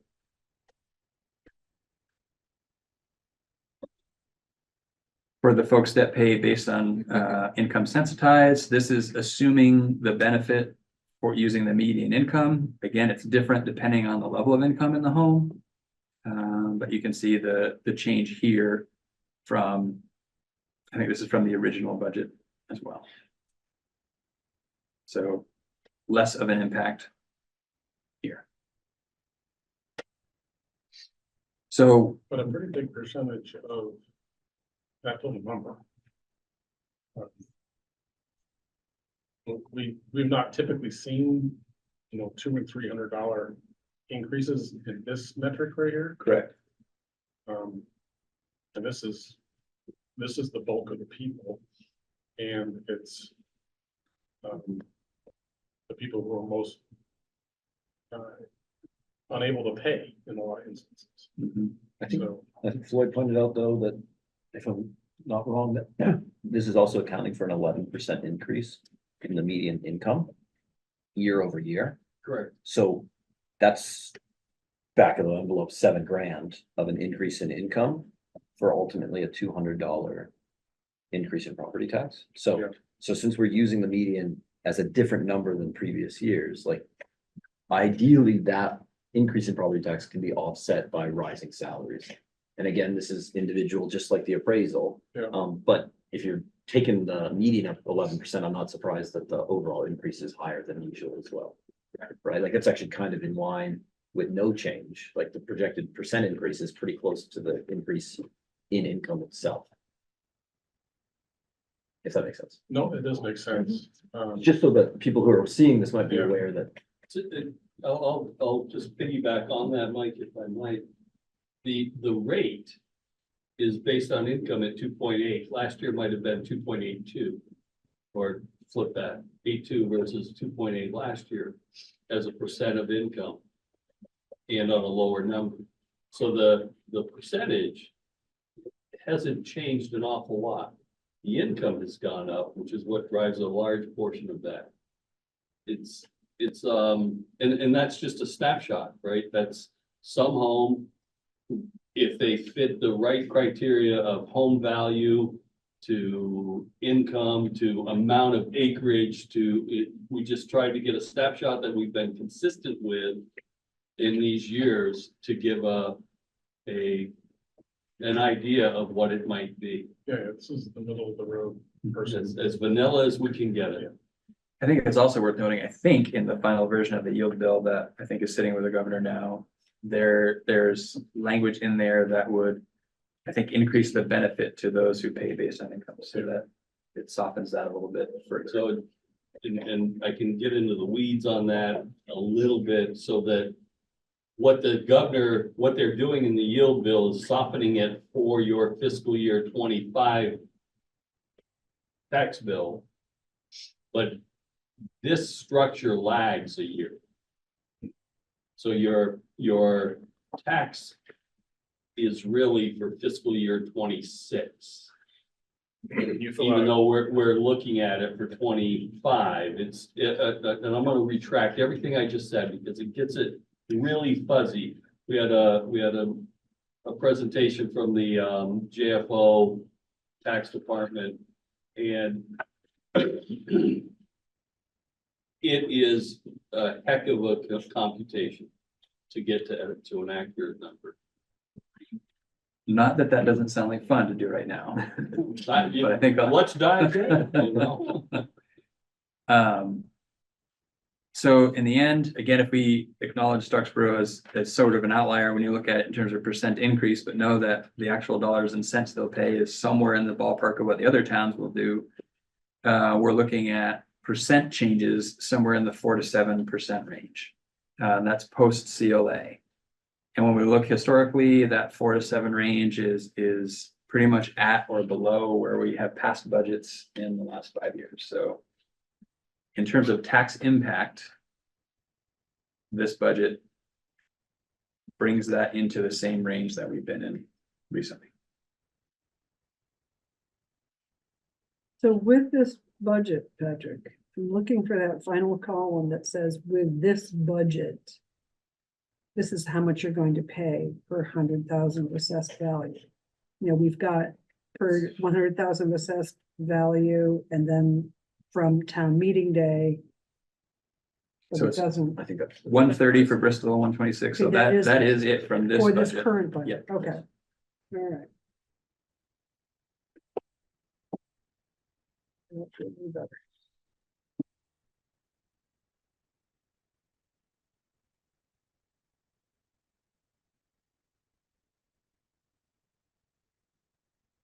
discussion about this presentation.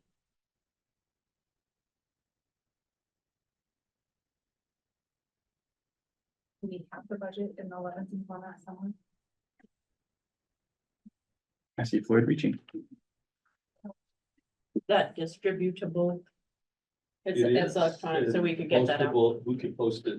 Okay, would you mind also sending it to me so I can do a front porch forum and awesome, thank you. So we'll have to sort of bucketize. The only thing we haven't added is sort of a summary sheet that explains the buckets. I don't know if we've done any work on sort of a base sheet, if you will.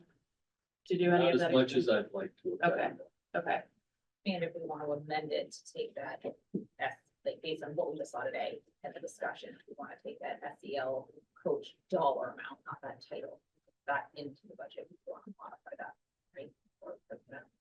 yeah, it sounds like if I'm getting it right, that we have under positions already that cover some of that work that we were saying would be happening for the SEL coach. And then the 2 special educator positions that were pushed back in the budget that should cover what we were looking for in that realm, and then the possibility of some internal growth.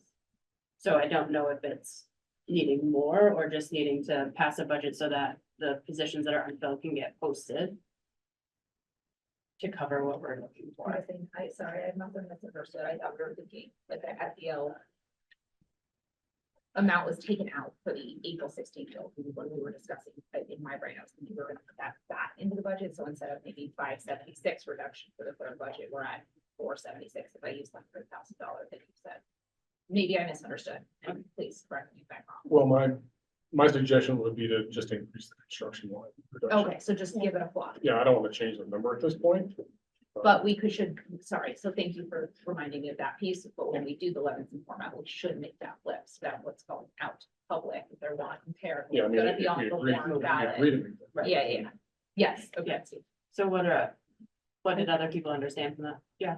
I'm just trying to balance a lot of conversations that we've had, like around the SEL coaches and the ideas and, what we're hearing from schools and families is we need like direct service people who are like in the classroom helping with behavioral support, but who aren't like, hey, come see me if you want to, like, I worry that if we add this back in and we try to fill those spots and we put it out there as SEL coaches and we hire people as SEL coaches, then are we in the same? That's not what I was thinking. I was saying put Okay. the dollar in. Put the dollar in. Use it as, is it a special educator, is it an interventionist, is it a Right. behavioral person, not an SEL? No, yeah, not enough. Okay, Sorry. okay, good. Yeah, we should- I'm just like, how do we formulate that position where it kind of meets the needs that everybody's expressing? As somebody who's like directly working with teachers in a capacity that the teachers are going to be excited to be like, oh, hey, this person's here to help me and I need help.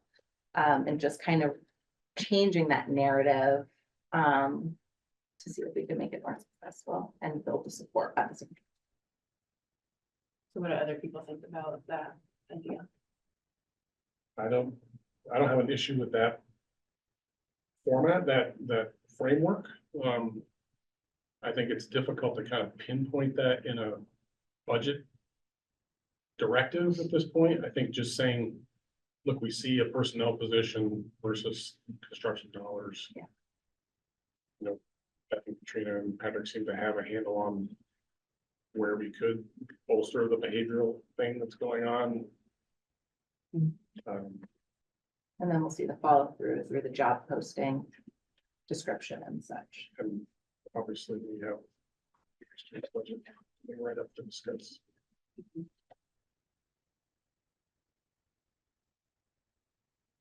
So is that what the board would like to ask of Patrick and Floyd, is to take a portion, like $100,000 just for a round number, to put back in for that umbrella SEL position?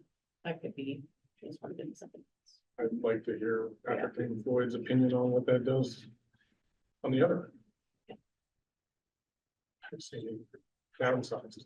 Yeah, I mean, it's, instead of 500,000 coming out of construction services, it's 600,000 coming out. And then that's what we can plan for and what we can respond to with whatever might happen in the unknown. And the greatest concern in terms of the unknowns, there's always unknowns with aging facilities. We pipe bursts and flood a room and whatever, or flood a gym, and you can, so all that stuff's real and has happened to us. The big concern right now in this era is pending PCB testing. No idea what the results of that are going to be and what the implications could be. But that's an animal that goes outside this conversation, right? And wasn't there like some finalization of the HVAC systems? Was it phase 1, phase 2 that weren't completed? Did you say that last? Way picking up what you're putting down We're encumbering funds from this. from this year. From We will this still, year. we'll still be able to meet our obligations for the HVAC work that's underway.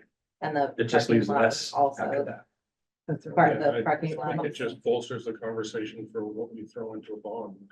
Right, and that's what it's okay, like, the budget for a school system is not linked to any other budget for profit or not for profit entity, right? Like, what we know now is what we can budget for, and yeah, something's gonna change tomorrow, but it's what we have in front of us right now, and it's what we deal with, and so, I agree with you, Steve, like, bolsters the conversation later for the bond that you brought up. But I think that this moves us in a direction to address the concerns that we're hearing and really focus on our students and our teachers. That's where. And I suspect we might be able to just make that dollar swap tonight in terms of agreeing to. Well, I think it always comes our back final number. to the board directs a spending number to the superintendent. It doesn't sound like the numbers changed.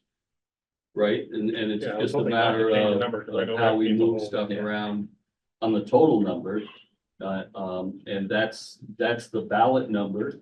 The warning wouldn't change. It would just be the background of where we're allocating Yeah. those budget lines. Right. And And that would changing be- that before we put it out. Right, in that would public. show. Yeah. In the, Yeah, in but I the, think, yeah, yeah. I just was, Yeah. we're And gonna if we're gonna eventually at post a some point. presentation that says what our final Yeah. decision Right, is, it we doesn't- want to modify the language. So- Yeah. We're just thinking, like, at some point, when the school year starts, we're gonna get budget tax reports, and we wanna make sure our budgets where we thought it was trying to be, so we have something to compare it against. Absolutely. Yep. Thank you for bringing it up. Like, Yeah. general. I was just gonna ask, so for that part, I just would like to get a consensus through thumbs of how people feel about it, asking metric to make that switch. I might just comment, like, Yeah. I feel pretty comfortable with this, as long as we are careful not to be too prescriptive about what that position is. Sounds, yeah, So just to be clear about that, right? I don't think we should be in a position to say, swap out construction service and hire this. And as long as we're on consensus there, I think that keeps it good. Yeah, perfect. Yeah, exactly. I think it's useful because I feel we are getting close to that, but maybe in a comfortable way, at least from my perspective, of not crossing that line. Well, I think the discussion tonight was very helpful, just to give everybody a general picture of exactly what we're talking about. Totally. so thumbs, who's in? Great. Online. Liz, I don't know if you can put a thumb up if you agree or not. I don't see a thumb, but we got a majority. Yeah, I hope so, because she's doing minutes. I was gonna say. I know she was in a busy, yeah. Okay, so thumbs are, so the consensus is that, so. Any other discussion for the, is that clear or, okay. Any other discussion or we'll move on to discussion item C? Okay, we'll move on to C. And this is the future planning for the budget. So this is gonna talk about what our options or next steps are if this budget fails, what it might look like for a fourth vote. Any legal or financial consequences, so on and so forth. So I know Patrick and Floyd were getting more information to sort of help us figure this part out, so I'll turn it over. Yeah, I'll kick it off and then Floyd's done a lot of homework on this. So in terms of what are the options or next steps and what would a fourth vote look like, that's really determined by the board. So you would have to decide Do we turn around another vote in June as an an attempt to get a budget to pass before that end of June deadline comes, or that July 1 deadline, or not? If yes, at some point, you're going to put another budget out. Question is, does it happen before June or not? And the other question is, what would it take for round 4 to be successful? Is it further reductions? Is it something else? That's really the work of the board and trying to understand from the community what we're looking for. So in terms of those options and next steps, that's sort of what you would have to figure out on the board. In terms of the legal financial consequences, basically the implications, and I'll sort of set the table and turn the details over to Floyd, are really around ability to borrow and the cost to borrow money, and how much money can be borrowed to provide operational capital to run the district while you continue to figure out how to get a budget to pass. So Floyd's done some of the homework. You can talk about the interest rates and all those details, Floyd, in terms of those implications from what you found. Sure, thanks. Yeah, really, it's spending and borrowing, right? It still comes down to the board giving some kind of direction to Patrick in terms of spending. Right?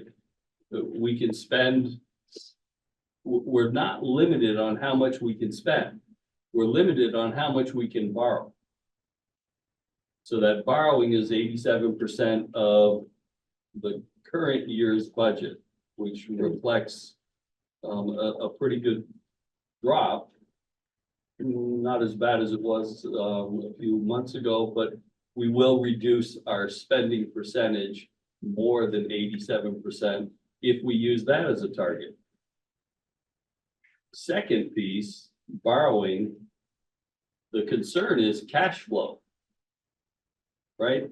There's the two pieces of the budget. One is setting a budget target. Two is determining how to maintain and allow for spending cash flow to be accomplished.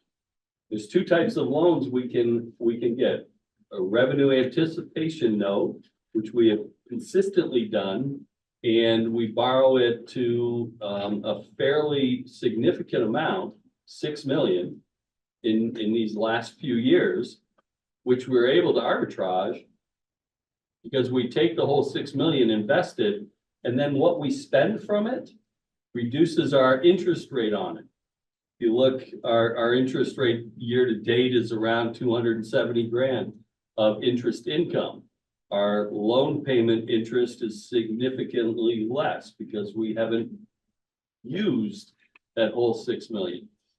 All that to say, we're going to lose revenue if we have to spend that anticipation note. If we don't have a passed budget, we also don't have the ability to request from the bank a revenue anticipation note because we do not have a passed budget, which moves us to the current expense note, which should run about a point higher than a revenue anticipation note. So your ability to arbitrage goes away. And that's what you borrowed. That can be converted at a later date when we set a budget target, pay it off, use a RAND, go forward. So is that like a line of credit where they set some kind of upper boundary and you can only borrow, like you have to submit invoices almost or a requisition to borrow against it? No, kind of, but to think of it simply, we go to the bank and we get $6 million that we then invest with the bank we just got the $6 million from at a set interest rate. When we pull money out of that revenue anticipation note, we can't put it back in. We've taken it out for the year, it doesn't generate any revenue, and it's now it's on the operating side, and we're paying that interest, we're losing the revenue on that piece that we pulled out. Right, but you said we weren't able to get a revenue. Correct. We're getting a credit. We're Current expenses. we're getting a current expense note, Right. which would be, I didn't understand where you're going with the two different. So the credit expense note would allow us to take a line of credit up to 87% if that was our choice. Right, but in terms of drawing off of it, you're It really would just, be, it would be. you're as just needed. requisitioning against it. Correct. Yes, You're not- thank you. You're not taking a big sum out and then reinvesting it. No, we're not saying, hey, give us $19 million. Right. Right. It will be as we need for cash flow. Right. So that's the loss of revenue. That's the hit. In terms of bottom line, Floyd, like just to sort of simplify maybe the narrative, like, are we talking between the increased interest rate and the lack of, revenue from interest ourselves? Like $100,000, do you think? A couple $100,000? Yeah, 200 or 300 or more. Depends how much we have to borrow. Okay, but this Every is, month that we delay a budget means we have to borrow more money. Embedded in this conversation, I mean, we can go into the weeds. We can receive about 6 million of the ed spending payment that we would get in September, December, March. So if we can generate about 19 million of the ed spending from the ed fund, so that lowers our borrowing requirement. Or probably the first quarter or so. As long as we don't have a budget, that's what the ed fund will send us. I'll still send it to you even without it. Correct. But instead of a third, we'd get a quarter. So the amount of operating Oh, capital we'd have would be So less until we get a budget. the risk, it's just that the money is just not going to be released to us until we have a passed budget.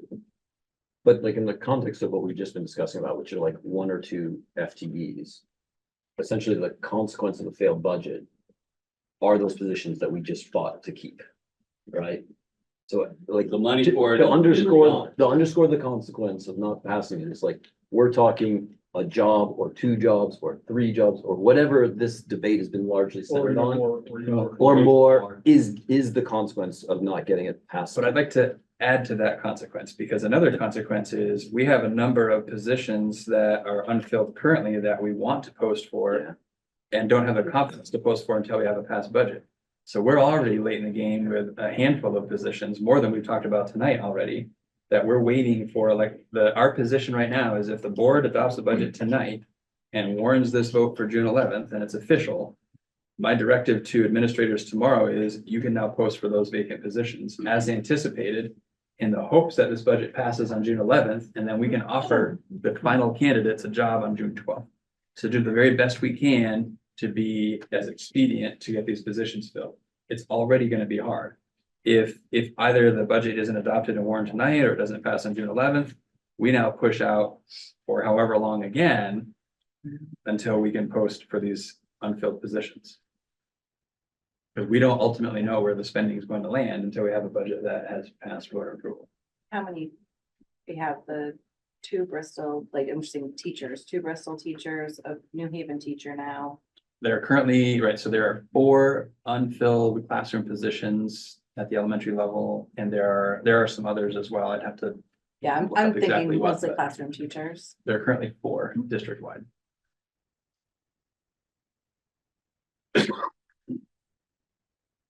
So what's on the legislative?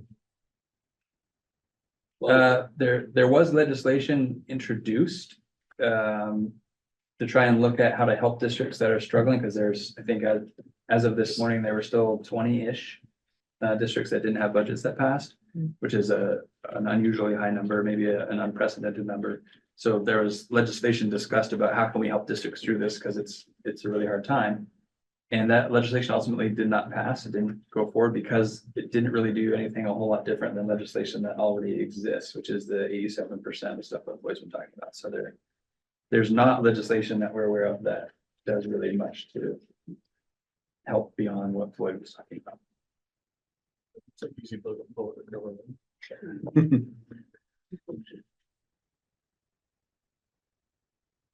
There was a lot of discussion in the State House to try and do what they already had. And when it was uncovered through some meetings with the Ways and Means, the ed from the ed chair from Senate, as well as the BASBO group, that we already have 97% of what you're suggesting, and the other 3% doesn't really get us anything.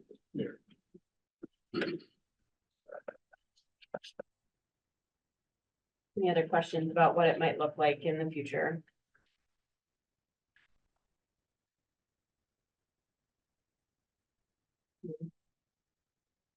Okay.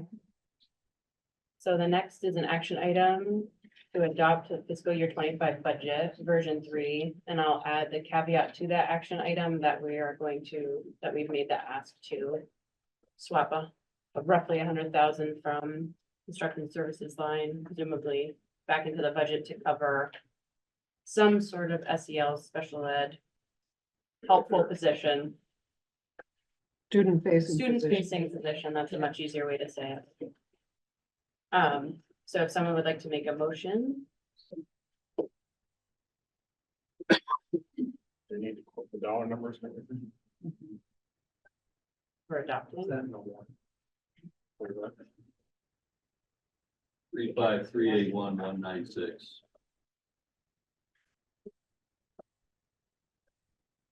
Yep. So I'll move that we adopt a budget of 35,381,196. For the June 11th reload.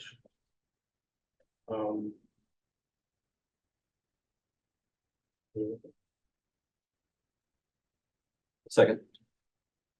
All those in favor of adopting the fiscal year 25 budget, please say aye. Aye. Any opposed? Any abstentions? Okay, motion passes.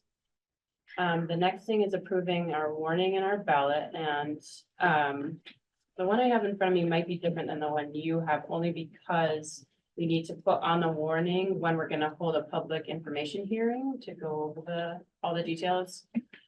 It sounds like Floyd's gonna rework the Levinson structure, give us that so we can post all those numbers publicly in advance. But even still, we have to have this informational hearing, so that's 7 days prior to the vote. No, it could be Oh, okay. shorter than that. Oh, okay, so I guess I'm gonna ask you to look at your calendars and tell me, And you say what's online is different than what you have on a piece of paper. well, because it has the public warning, hearing warning at the top. It just also warns the public information. The actual warning for the budget doesn't change. This just in addition warns the information. Okay, and you're gonna be filling that in. After this Right. calendar discussion. Mhm. All right. Mhm. And then there is a signature page that we can get as many signatures as possible tonight on, and then a couple of folks may just need to pop into the office. So what are we looking like?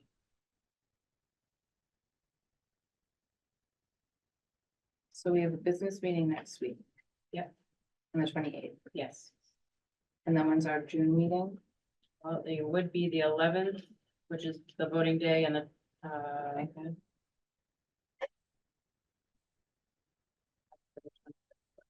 should be the fourth week, which is possibly the 25th. So, yeah, 28th is our next board meeting. That's our business meeting. It has to be separate from that. I think the business meeting in June is scheduled for the 18th at this point. Okay, 2 weeks in a row, Yeah. okay. There's The a lot 11th, scheduled yeah, in June. Yep, 11th and 18th, yeah. Probably the week of the 3rd. Yeah, sometime between the 3rd and the 7th. Like, we should- Tuesdays are good for me. yeah, more time, like, I would say a week. The 4th. The fourth June is- 4th. the Tuesdays, I really like to hang out. I'm gonna be a little selfish, though. My daughter has a concert that night. And I'm gonna respectfully decline that offer. Thanks for doing Unless you wanna do after 7 PM. You wanna In do which case Monday I'm the here. 3rd? Yeah, what about We'll Monday do the Monday 3rd? the 3rd?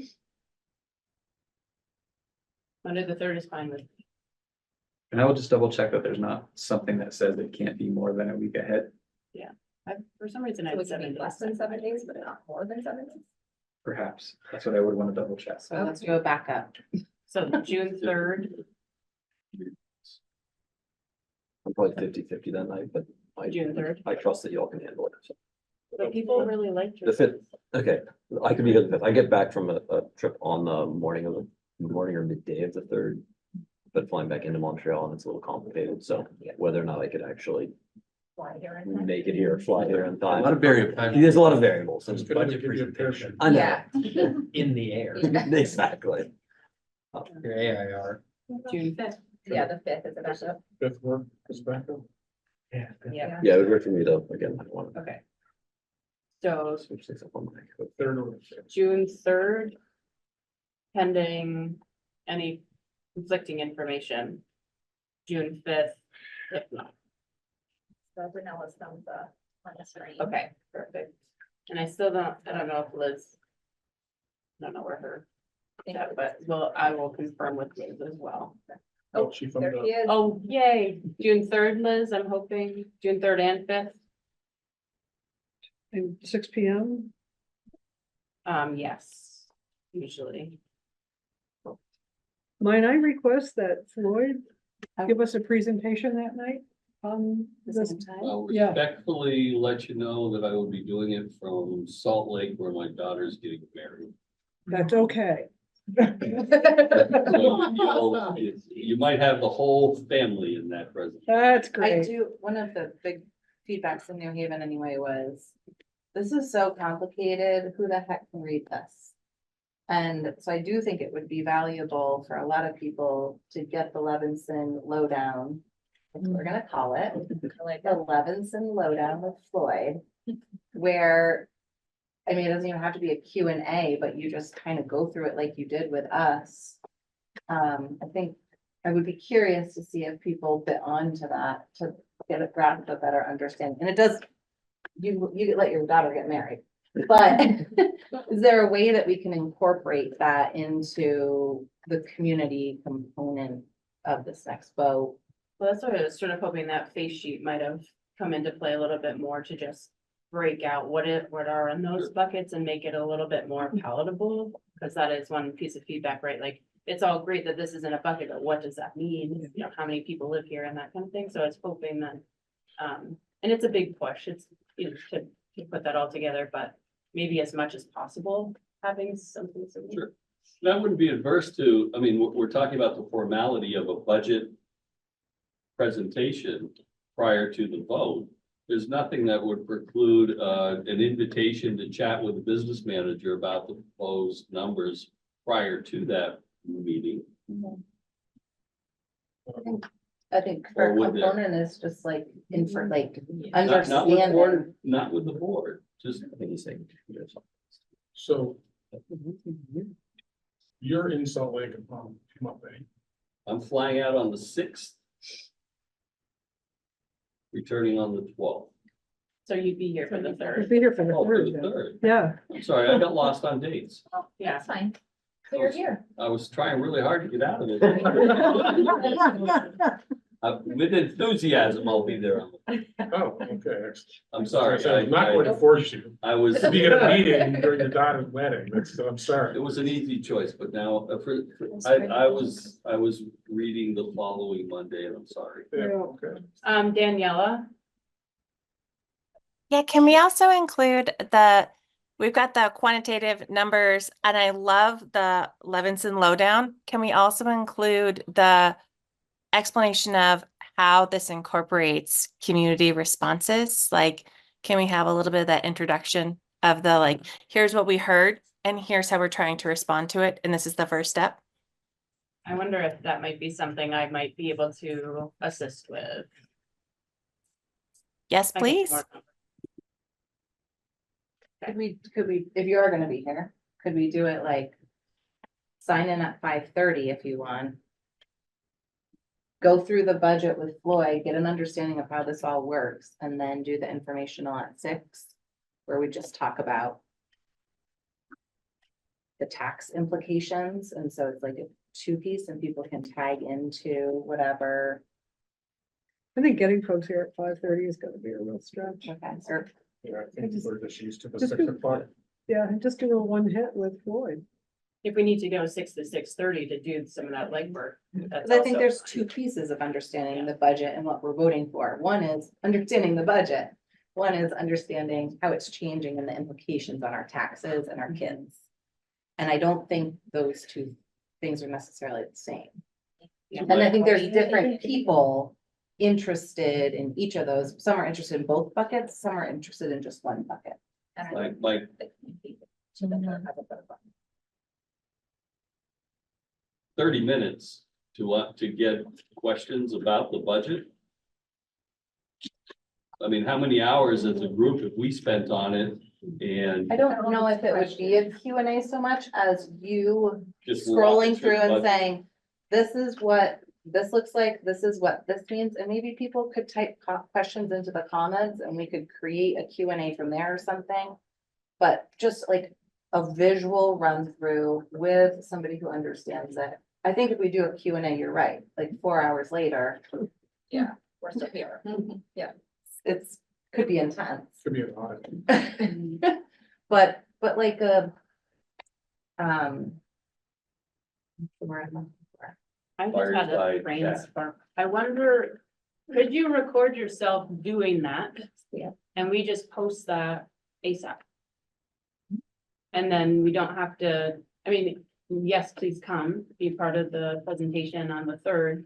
But then that is out and people can watch it whenever, however. Absolutely. The devil's in the details, right? You know, what's important to me to share may not be important to any of the folks that have been so vested in coming to meetings or being online with us. So I would absolutely support that. Give me some guardrails of what the areas in your time spent with the community is of import to them, so that I can focus on those areas. Also, if we're not doing Q and A, is that all? Because typically, I would think if somebody was running down through a budget presentation, you'd be letting people ask questions out on the fly. Oh, wait a minute, Or- can you tell me what that is? You know, If it- like if it's we did video. with them the other night, Yeah, you know? which people can also watch, because that's videotaped. I was thinking more for the sake of time Oh, too. no, yeah. But I think you could also say like, I've been asked by the board to do this tutorial on what the budget looks like, so that folks can understand a more level understanding of it, because it is complicated when you look at the huge report, to kind of break it down. Please know, I'm available to answer any specific questions. Here's the way to contact me. And at the end, opening that invitation for connection and response. For your consideration, would we flip these two, right? Here's the tax impact of the budget number for the warning that we've shared. 6 to 6:30. I mean, that's not a long presentation. There's not a lot of questions. And then we just open it up after that and go Yeah, until just say the anybody- last person standing Anybody who wants to stick around and dive in. Floyd's willing to hang out and talk shop. I like that. So, and again, I'll just, echo what I said to start with, here's how we listen. Yeah. Here's our first steps in trying to make sure that we're hearing you. I feel confident that we are hearing. And here's what we've done. Here's the impact on the tax rate. Now let's dive in. I think there's 3 pieces of really need to make sure we. So now that we've done meeting planning, do we want to approve the warning? I just am waiting for a motion to approve the warning and ballot. Actually, the only thing that is sort of, do we want to put in June 3rd? As our date, because we need it as part of, Well, again, Patrick can change it to the 5th on the fly if he needs to. And if we could just note that in the motion, Okay. just so it's clear that I'm not making something up, that it was a board direct list, so. I'm not Mr. Motion. no, you're right. Everything should be. All right, I'll try. Will you Go, girl. correct me if I do it Mhm. wrong? Okay, so I make a motion to do the community information This session, is the warning and ballot. warning and ballot. Uh-huh. And maybe specify that there's actually two warnings. We're warning the informational session for this date. And as a backup, if that's not allowed, this other date. And the warning for the vote on the 11th. Those are the two things. So we're gonna do them separate. Okay. Let's try again. Make a motion to approve the warning for the information session with the date of June 3rd or the backup date of June 5th, if we have to do it within 7 business days of the vote date, which is June 11th. Second. He's not doing the next one, somebody else has to try. All those in favor of approving the warning with a public information hearing on June 3rd with a backup of June 5th, please say aye. Any opposed? Any abstentions? Okay, the motion passes. Now I need one for the ballot, right? Actually, she Did you added do the- that. did you do the ballot? Oh, I didn't hear it. She said in a vote on June 11th, right? well, I said 7, if it has to be 7 days prior to the vote on June 11th, Oh, okay, like sort of sorry. kinda, but Yeah. it probably. We get this. It was spinning her wheel in there. And the next one could approve the warning and ballot for the budget vote on June 11th. But that one needs a number, yeah. So it'd just be an action to approve Oh, sure. motion to approve the warning and the ballot. So moved. I can't make it. Go ahead, Mike, you make it? Yeah, sure. Okay, I move that we approve the warning in the ballot. Kathy Second it. seconds. All those in favor of approving the warning and the ballot, please say aye. Aye. Any opposed? Okay, any abstentions? The motion passes. So we now have our adopted fiscal year 25 budget. We have our warning and our ballot and our public information hearing set for June 3rd. Pending any conflicting information. Last is an update about negotiations for the support staff. Their is ratified by them 100% and we signed off. And so negotiation for support staff is now closed. Nice job. Okay, last we have a public comment section. I'm just gonna put out a caveat, if you're coming up for public comment, to just please address the board and not our admin team, as this is a board held meeting. And anything that needs to be said is directed to the board, please. So I'll open the floor. Nancy, Oh, no. and you're on mute, Nancy. There we go. Thank you. I am so appreciative of the work that the board has done in really going out to the communities and meeting with people and listening carefully to what people had to say, and also using that information to come back and work on the budget. And also, I'm really appreciative of the questions that you asked of the administration, and very impressed with the way not only the administration rose to that occasion to address those questions, but the way you transparently projected the answers that you received. I just thought that was so very helpful.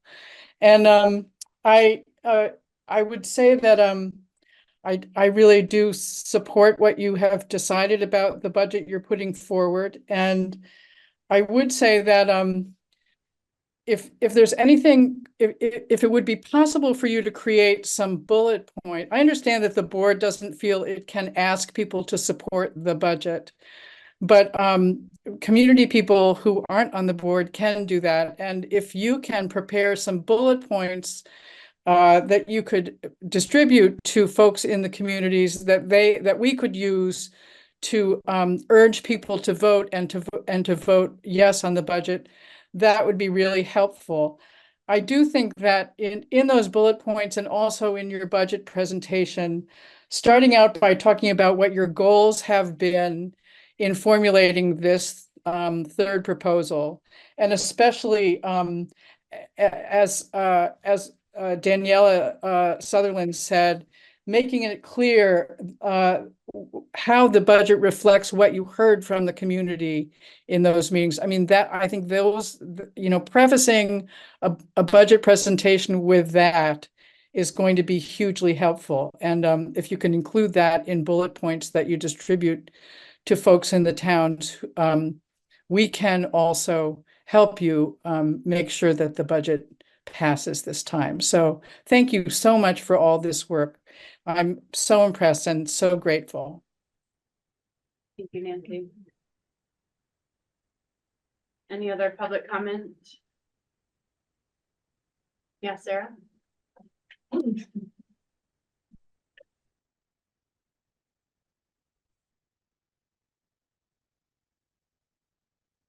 See, this is a good distance from the owl. Okay, I have Sarah Mangini. And thank you also for gathering all that input and using it.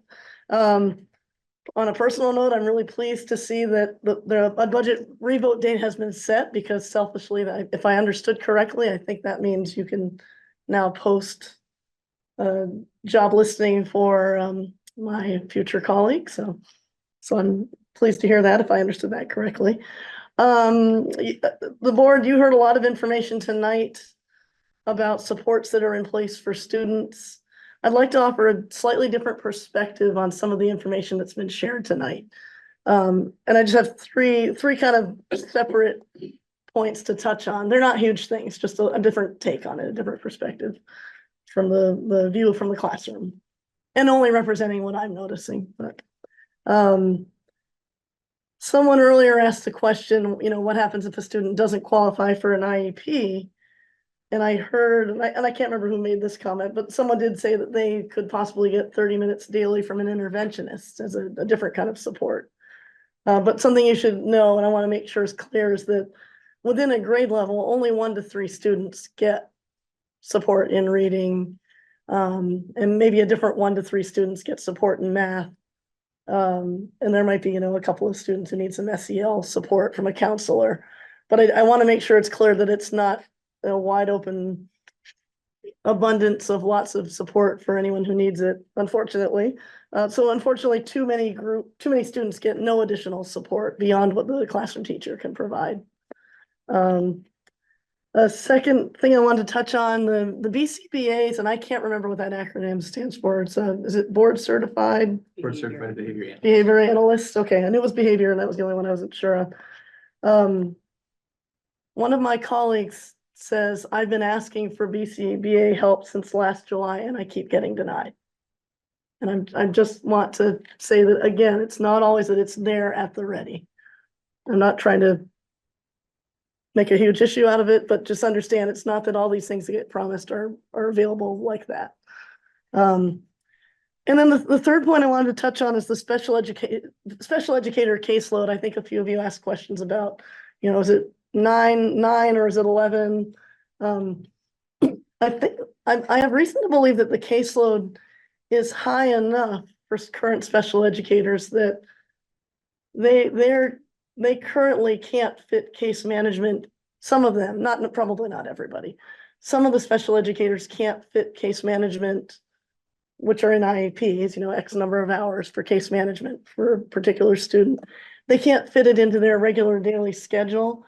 And if I understand correctly, because I think it came up at a union and administration meeting, I believe some are getting compensated for evening hours to do their case management in the evening, which we were in support of, recognizing that, yeah, that's a tricky situation. If your schedule is so tight that you do not get any breaks in your day to do case management, yes, that sounds like a need that needs to be filled.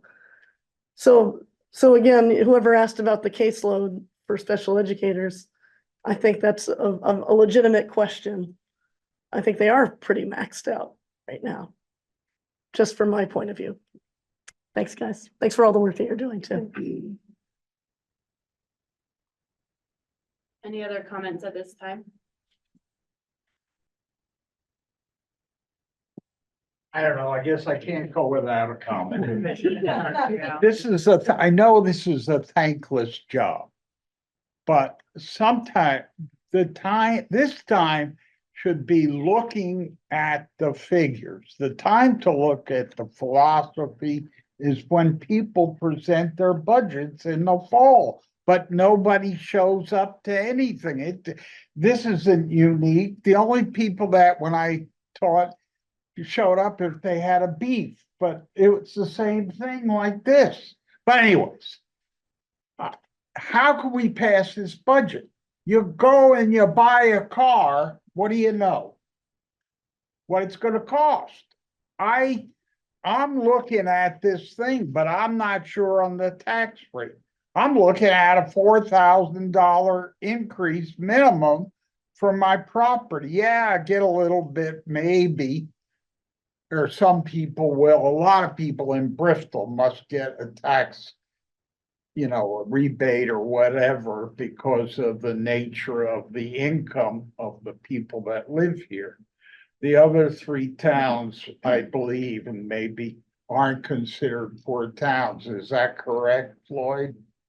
I can only speak to the average income for the district. I haven't done any diving into Oh, well, any individual the towns. I state think used that's- to tell us that Bristol was 33% poor. So Starksboro was under 20, Moncton the same. And anyway, so my thing is, I would like to know this week on the forum or wherever, the tax rate that I can compute to know what it's gonna cost me for my house. This is not happening. I've asked this is the third time. This is what people ask me. How am I gonna know what my tax is gonna be? The philosophy and everything is good, and we need to know what's going on in our school. Another beef that I found is we're spending 800,000, for example, for coaches. I'd rather have that 800,000 go to students that fall between the cracks. Those are the students that don't get fit for an IEP, don't fit in 504, but they need help. Students come, if you could solve all the problems when they get in the door, then you could teach them. Got about 10 seconds, Alan. All right, well, okay, so I would like to know the cost of what the property is gonna be. And the other thing that's really bugging me is you have, how much is it for each student? I'm looking at $23,000 per student, not 14. The overall, why is that? And people are asking me that. And the other thing that's bothering me too, Point. I would, all right, well, Well, no, you can finish that statement, just your last point. well, I would like to have an answer on these. Cause I don't want my friends voting no. But then they have the right to know what their house is gonna cost. And they have the right to know why this budget shows around $22,000 per student when you advertise it as what, 14 or 15? And where that revenue of 6 million comes from, or 6.9. Thanks, Alan. Any other comments?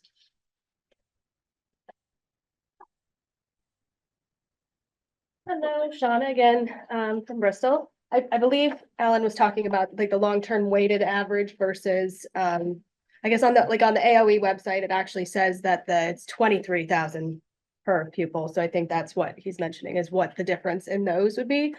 Which at this point, I would really love to see the frequently asked questions or the guidelines, like what you were asking for, just some things to give to people, cover sheet, whatever. It's like that. I can't even tell you how important it is because, and as soon as possible.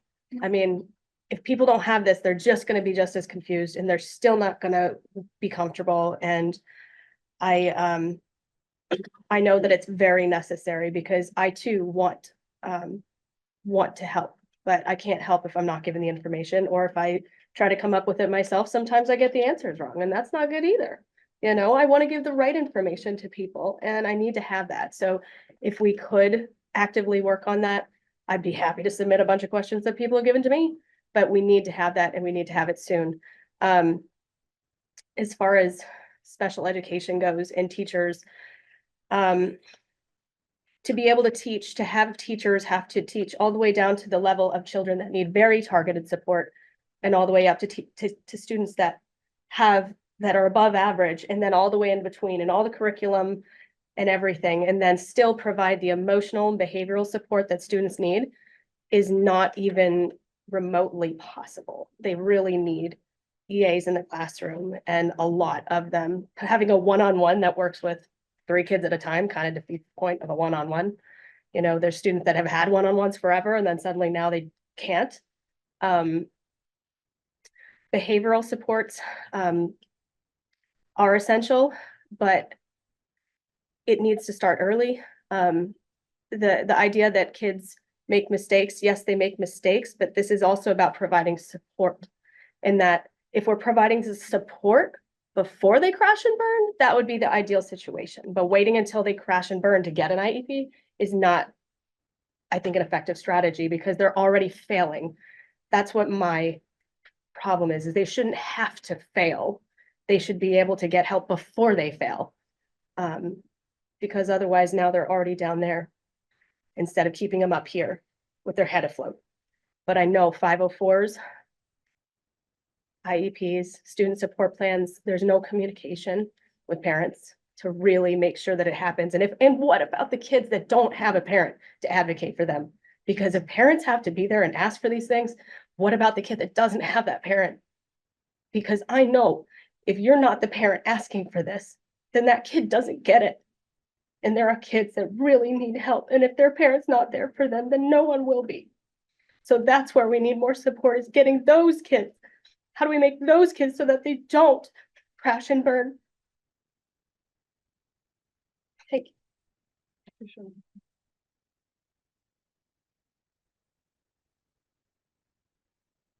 Last call for public comment.